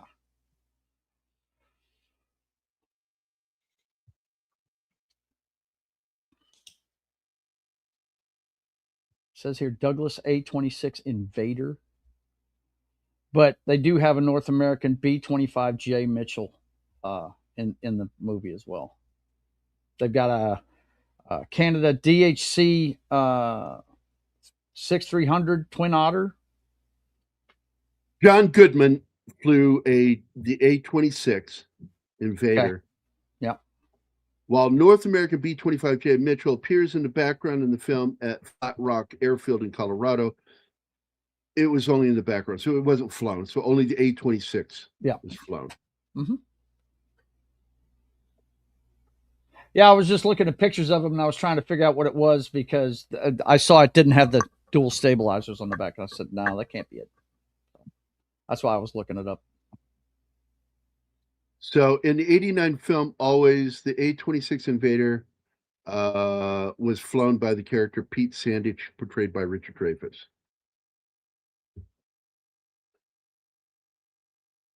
Now, I consider Richard Dreyfuss probably one of the greatest actors of our time. I don't think he's the greatest, though. No, Al but he's Pacino really, really good. Was listed as the greatest actor of the 20th century, and I don't agree with that either. I think he's one of the greatest. I don't think he's the greatest. There's so many guys you can put in there, man. You know, and it's tough not to go to the guys you admire, guys like Steve McQueen. But I think that Paul Newman in the end was probably the single best actor of the 20th century. Near the end of the century, you had Daniel Day-Lewis, though. He was in a lot of stuff, too. Yeah, he did. I would not call He was him just that. getting started, but... He annoys me, to be honest Hey. with you, because Really? he's so pretentious. Yes. But he's a great actor. But He's really good. You fuck. know. Hey, Yeah. I this can keeper. only. My method is so exhausting. I can only do one movie a year. Oh fuck, Dude, off. the skipper isn't always. Who was? They'll die. Yeah, he is. He's the fire Oh, chief. yeah, I know that. He's the fire chief. Yeah. He's one of the ones that gets trapped in the big climax of it. Yeah. Mhm. Yeah. But we were talking about Daniel Day-Lewis. I'm like, what the fuck are you talking about, Daniel Day-Lewis? He's is in freaking out because he Always? saw Dale dies in it. Yeah. Yeah. Oh. It's one of his He's bigger also- parts in a movie. Yeah. He's got a lot of speaking lines in it. And yeah. He should have been definitely in that movie. treated better by Spielberg than he was. I don't want to go into it. Fucking get angry again. Yeah, you've gotten into it enough. So anyway, the tank that they show in the film is actually not the Sherman, it was the Pershing. And it's supposed to be a Sherman, but it's a Pershing. And I don't know why. Like, can't you find a fucking Sherman somewhere, for God's sakes? It's like the U.S. fucking couldn't get rid of them fast enough by selling them to Mexico and other countries. Like the Sherman was sold all over. Get rid of it. And they couldn't find one for that movie. That's fucking weird. It's weird, man. It's so weird. You know what I'm saying? It's weird. Maybe it was cheaper to get the Pershing. I don't think so. I don't think it's probably all they had down there. They probably used the Mexican military for some of the stuff in that film. So anyway, what a cast. Again, I'm going to go through it. Alan Arkin, Martin Balsam, Richard Benjamin, Art Garfunkel, Jack Gilford, Buck Henry, Bob Newhart, Anthony Perkins, Paula Prentice, which is Richard Benjamin's wife, Martin Sheen, John Voight, Orson Welles, Bob Balaban, and Charles Grodin and Norman Fell. Oh, and let's not forget Austin Pendleton as Mudis, who is General Driedel's son-in-law. And that's a lot of fucking solid movie actors. You kidding me? In this movie. Like I said earlier, some of them were just getting started in their careers, but yeah, dude. Well, two in particular. John Voight was still new. Yeah. And you have Bob Balaban. This was his first movie. And oh my God, what a career. I love that guy. Martin Sheen was pretty young in that flick too. Oh, Martin Sheen. It wasn't his first work, but it was a good role for him to play this character. But Bob Balaban's my favorite character he ever played, other than Close Encounters, was he played Dr. Chandra in 2010 Odyssey 2. Yes. Dr. Chandra, of course, Here is the we guy make contact. who created. Yeah, hell yeah. He's the doctor who created Hal. And he's been sent up there as an astronaut. I'm not an astronaut. He keeps making a point of saying, I'm not an astronaut. I'll put the not in astronaut. That is Bob Balaban. And I fucking love this guy. Did you ever watch the TV show Odyssey 5 with Robocop? Oh, yes. I watched that show. Yeah, I love that show. I remember an episode in which they are talking about an artificial intelligence scientist in NASA that is called Chandra, and the other people are saying, well, we're getting to 21 and there is no Hal, and Chandra is getting nervous. That's interesting. I like that show. It really upset me that it didn't get viewership, and so it got canceled. Nobody was watching it. And I'm like, this is really solid science fiction. And it's fun. Yes. Peter Weller's character was fun in that show. I couldn't believe that nobody watched that fucking show. HBO screwed that shit up. I think it was a scheduling issue and very poor advertisement. Because they even advertised the show on HBO. You just knew it was there, and that's it. Yeah, it was an ad that like I saw online. It was before, I think it was on MySpace. And I'm Damn. like, oh, I got to check this out. Oh, that's a MySpace. while ago. MySpace. Oh. Yeah. And, but anyway, I want to just tell you one of the things I love, even though I'm not a big fan of his postmodernist fucking weird movies. I do like Wes Anderson for giving Bob Balaban a career again. But because he uses the shit out of Bob Balaban in his films. And my problem with Anderson is he makes everything look like it's shot on a dollhouse or a miniature set. It just looks weird. And I'm like, that's not it works with one movie. To keep doing it for every movie is just fucking weird. It's no different than J.J. Abrams' Mystery Box. It's using the same thing over and over again. And it gets old. And like I saw Astro City, I would have loved that movie if they had shot it for real rather than I on haven't that seen Astro fake. City, but It's I look, love- it's an interesting story. It's an interesting story. And what's odd is how Bill Murray's not in the film, but should have been. And the character, when you see the movie, you go, oh, that clearly should have been Bill Murray. It's probably intended for Bill Murray. yeah, but you know how it is to try to work with Bill. Well, they liked working with him. It was just that he got Me Too'd. Remember all that shit that went down? Ah, Oh, yeah. And he got screwed out of that role. I hope he does come back. I hope there's a forgive and forget with him, because I love watching Bill Murray in films. In fact, another film with him that Bob Balaban is in that I really like is The Monuments Men, which is a story about the U.S. military men that were sent out. They're art curators. These guys know art. They're not really doesn't good that have soldiers. Clooney and Matt Damon? Amen. Hey, man, and George Clooney, you know, the biggest Hollywood communists of all time in that movie. But I like that movie a lot. Based on a true story, isn't it? Yeah, it is. Yeah. It's loosely based on a true story. Dude. But They one were of the best promoted- characters in the film, and I do believe he dies in it, is played by the French actor.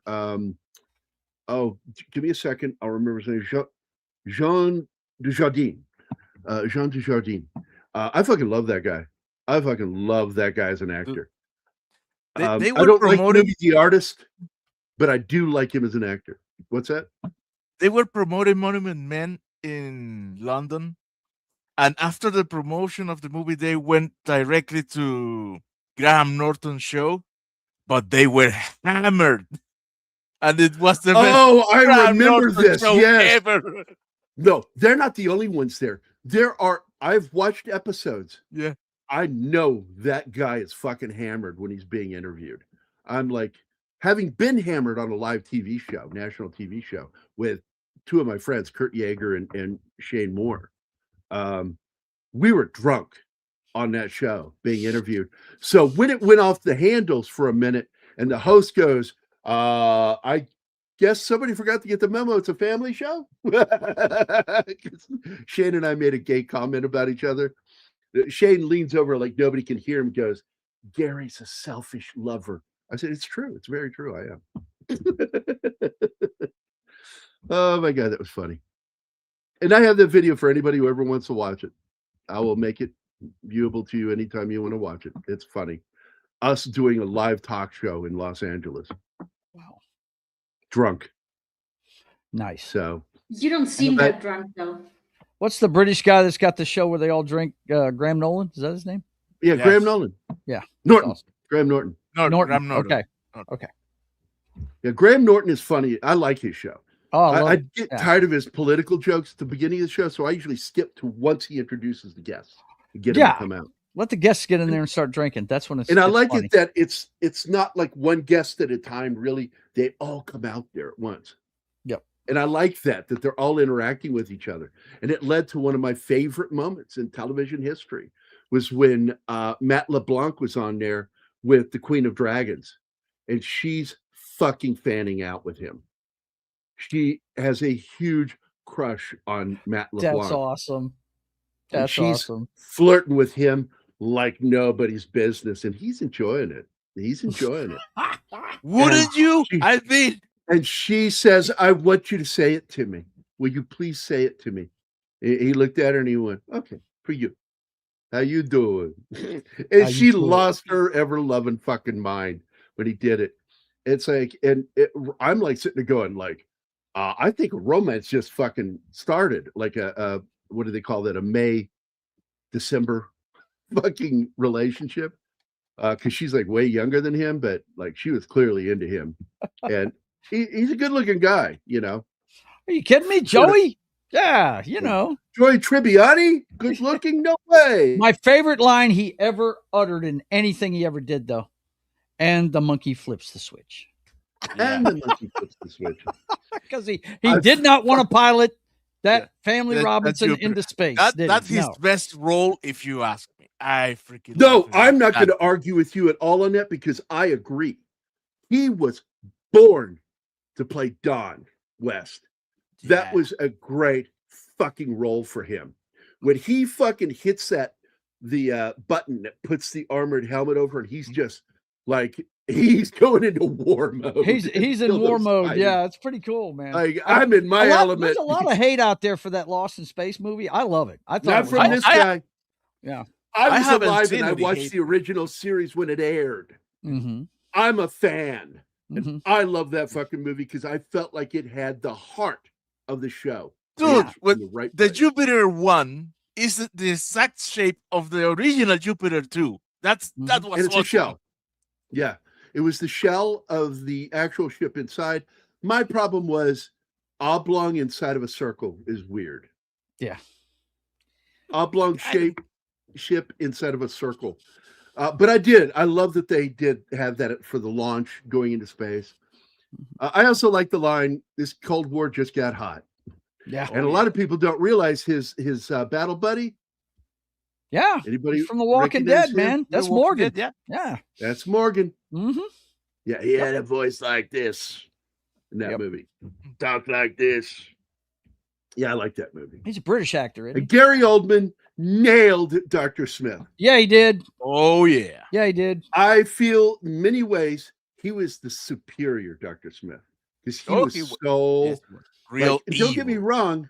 The OG's Because iconic. We know that. Season yeah. 1, Dr. Smith was evil as shit. Yeah. He captured that and added to it because there was a menace to him. Yeah. Gary Oldman, when he turns his back on Will, manipulating him into going, well, you're an adult. Yes, I am. Yeah. I fucking love that movie. Grand Budapest. Although I love Grand fine-tune a few things from the movie, the Grand Budapest Hotel, all the rest remain the same. I didn't like that movie at all. I love the acting in it. I hate that movie, The Grand Budapest Hotel. I'm kind of with you, That- Gary. I think Gene Hackman channeled all of us in that movie. He's just fed up with Oh, everybody. no. in the clique. That's a different movie. That's a different movie. Oh, is that it? one Okay. it's Wes Anderson. Yeah. But that one is the Royal Tenenbaums. Well, to your and point I love- earlier, all of his movies look the same. So, you can see my Well, they have a confusion. certain feel to them. Like, Yeah. But less so early on, more so later, feeling like they're on a prop set, like a miniature set. It's weird. It's just Look, weird looking. Look, man, But it's like Tim Burton movies. They all look like nightmares or dreams. That's true. You can say that The about Burton. last- A lot of his stuff looks, The He's got a last different great style to film by Wes Anderson was the Darjeeling Limited. I love that movie, and it felt like a movie. Mhm. It didn't feel like it was on a miniature set. Because the first time he did it was with Steve Zissou in The Life Aquatic, which I love that movie. Yeah. But there is a like a children's animated movie feel to it that gets really weird. Like all the creatures under the water aren't real; they're claymation, and it gives it a dreamlike quality, which I liked. I felt like it worked. And I'm a big fan of that film. I love Bill Murray in that movie. I also love that they had that he was either Portuguese or he was Brazilian because he sang all of the David Bowie songs in Portuguese. And He's just playing constantly throughout the whole movie a David Bowie song on the acoustic guitar and singing in Portuguese. And I fucking loved it, man. That soundtrack was one of my favorite soundtracks. Like Life on Mars on an acoustic guitar in Portuguese. That's a beautiful fucking song. But the last really good film I enjoyed by him was in 2007 when he made Darjeeling Limited. One great cast. Like, you can't beat that cast. Also, I enjoyed the fact that it was about three brothers coming together for this one family thing, and they are in India, and they have to go on this train on an adventure together to achieve this thing. And in the process, there's a lot of violence between them. There's a lot of love, and it's a real heartfelt film where these three brothers rekindle their bond, family bond. And I like that film. It's got a heart to it, and I like that movie. It is really the last great movie by Wes Anderson. And by the way, Roman Coppola was one of the co-writers on that film. A lot of people don't know. Roman's work as a writer. If you count them all from in chronological order, Life Aquatic. By the way, Willem Dafoe in The Life Aquatic is a fucking awesome role. He plays this German, Anima. You will enjoy his character. Yeah. Because his character is just so jealous of his son, played by Owen Wilson, Bill Murray's son. Owen Wilson plays his son, who doesn't want to be there, doesn't want to have a relationship with his dad. He's there, I guess, to bury the hatchet or something, but it ends up becoming a family thing. And so the character played by Willem Dafoe, who feels like he's the son of Bill Murray's character, feels slighted and pushed aside. And so it eventually manifests, and it's one of my favorite moments in the film when Willem Dafoe learns, where he is in Bill Murray's character's heart. And it's a really touching scene. I fucking love that movie. And there's something fucking weird. There's two movies where he does it, where he ends the movie on a song, a great song, and slow motion walking. Does anybody remember the other film? Mm-mm. Rushmore. Oh yeah, okay.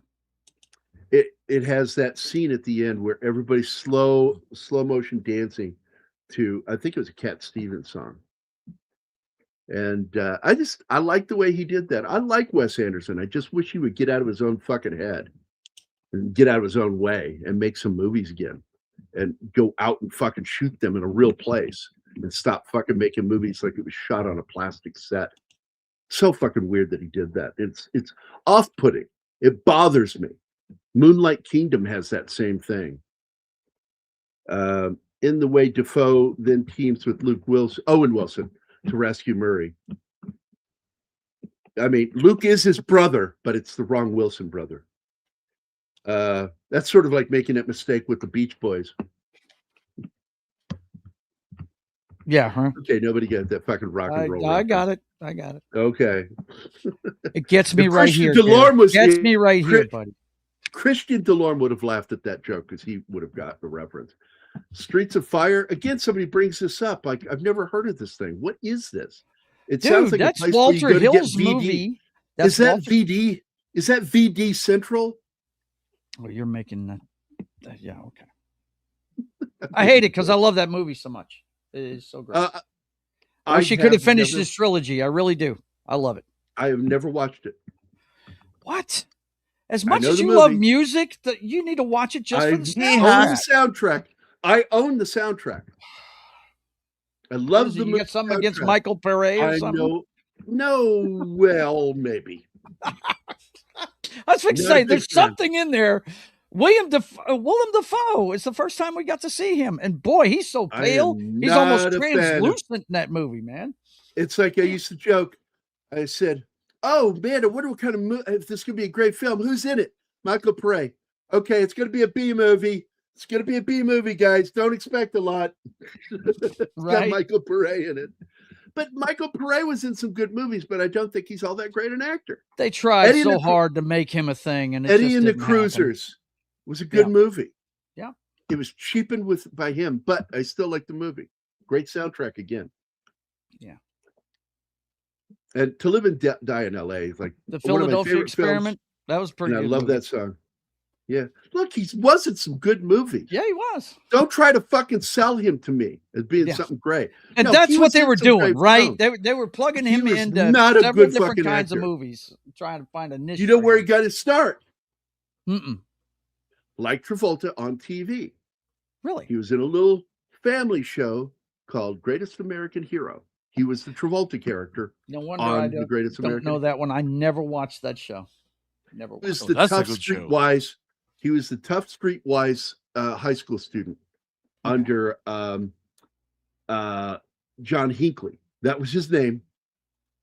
That was his name, just like the assassin, would-be Wow. assassin, the attempted assassin, John Hinckley. So they changed his name to Hanley in season 2. I don't know about you, but I was sick of the song the second week they were playing it. So Oh, come on. That Believe song- it or not, I'm walking on air. Yeah. It's in my playlist. they overplayed by it, the buddy. They same- overplayed it. Written It is- by the same guy who wrote Magnum PI's theme. Yeah. It takes place in a weird alternate universe, and it's hero film with Defoe as the villain, kind of acting like a psychotic character, almost like the Joker, which is where a lot of people said he should have played the Joker. Alan Arkin was the voice of Schmendrick in The Last Unicorn. I like that animated movie. Opposite Mia Farrow, Angela Lansbury, Jeff Bridges, and Christopher Lee. I like that movie. The Last Unicorn's a good animated film. And it was a serious film. It wasn't, I mean, kids could watch it, but it was not written at a 4th grade level. It's a very good fucking movie. Gary, Streets of Fire, Defoe in leather pants, motorcycle jacket, no shirt, riding 1940s panhead Harley. Again, John. not leather pants, leather overalls. Okay. Let me make Straps over this the clear to you. shoulders.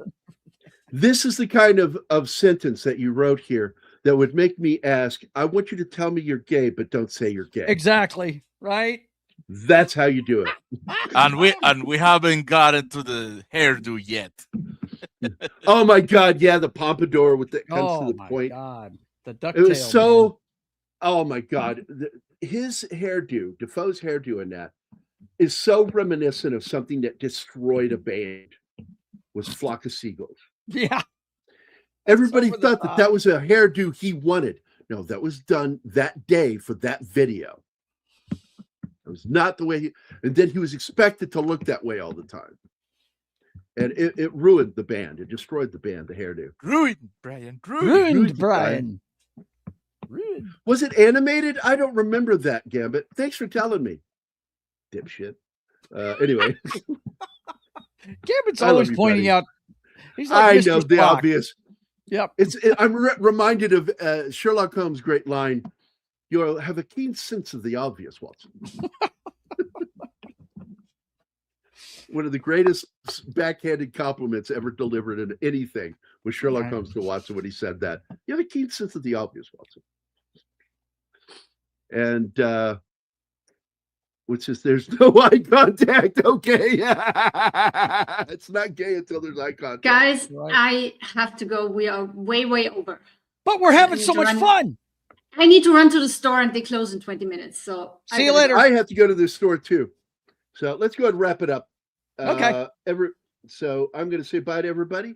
So John Ostains, John Whitaker, Apollomy, Mephisto, Stasis Geek, the lovely Sherry, Penny, Christian DeLorme, Gambit, Canadian Spider-Man, and Tim. And by the way, Gambit was really late today. He didn't show up until around 11 o'clock, like an hour late. Like, what was up, Gambit? What's up with you? Are you slacking? he's Are got- you slacking? No, he's got a new preferred channel now. Don't even tell You're me. cheating on us. Yes. You cheating son of a bitch. Uh-oh. You cheat. What is it? Go ahead. Stab my heart. What is it? Gambit? Who streams you tell me, before Martin. us? Oh no. Midnight's Edge? No, you need to go. Please. No. Let's go. Well, now I have to wait for Gambit. I want to know what it is. I can't wait, so I will see you later. Yeah, blame Martin. He won't tell me. Bye. Bye, Anima. Bye. Bye, hon. Be good. Bye, Gary. Joe and I will take care of the show.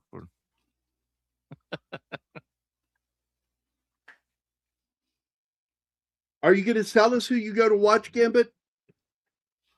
No, he's been called out. He's not going to Yeah. answer. He's going radio He's silent. called out. He's going radio silent. All right, we're going to fuck off. I'm not waiting any longer because I got to go to the store too. I have grocery pickup. So, adios, muchachos. Bye. Fuck you, Gambit. Fuck you, Gambit. I love you, buddy. Anyway, everybody take care. Have a great Monday. We'll see you on Wednesday. Bye now.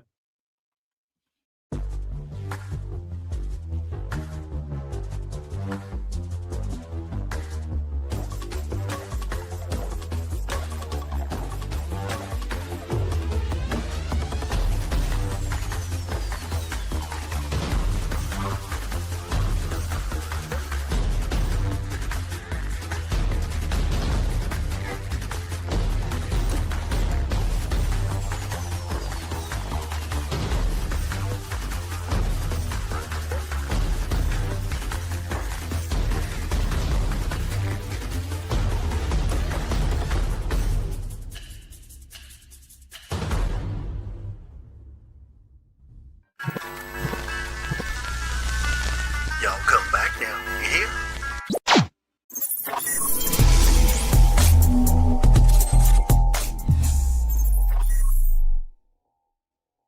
Matt Damon.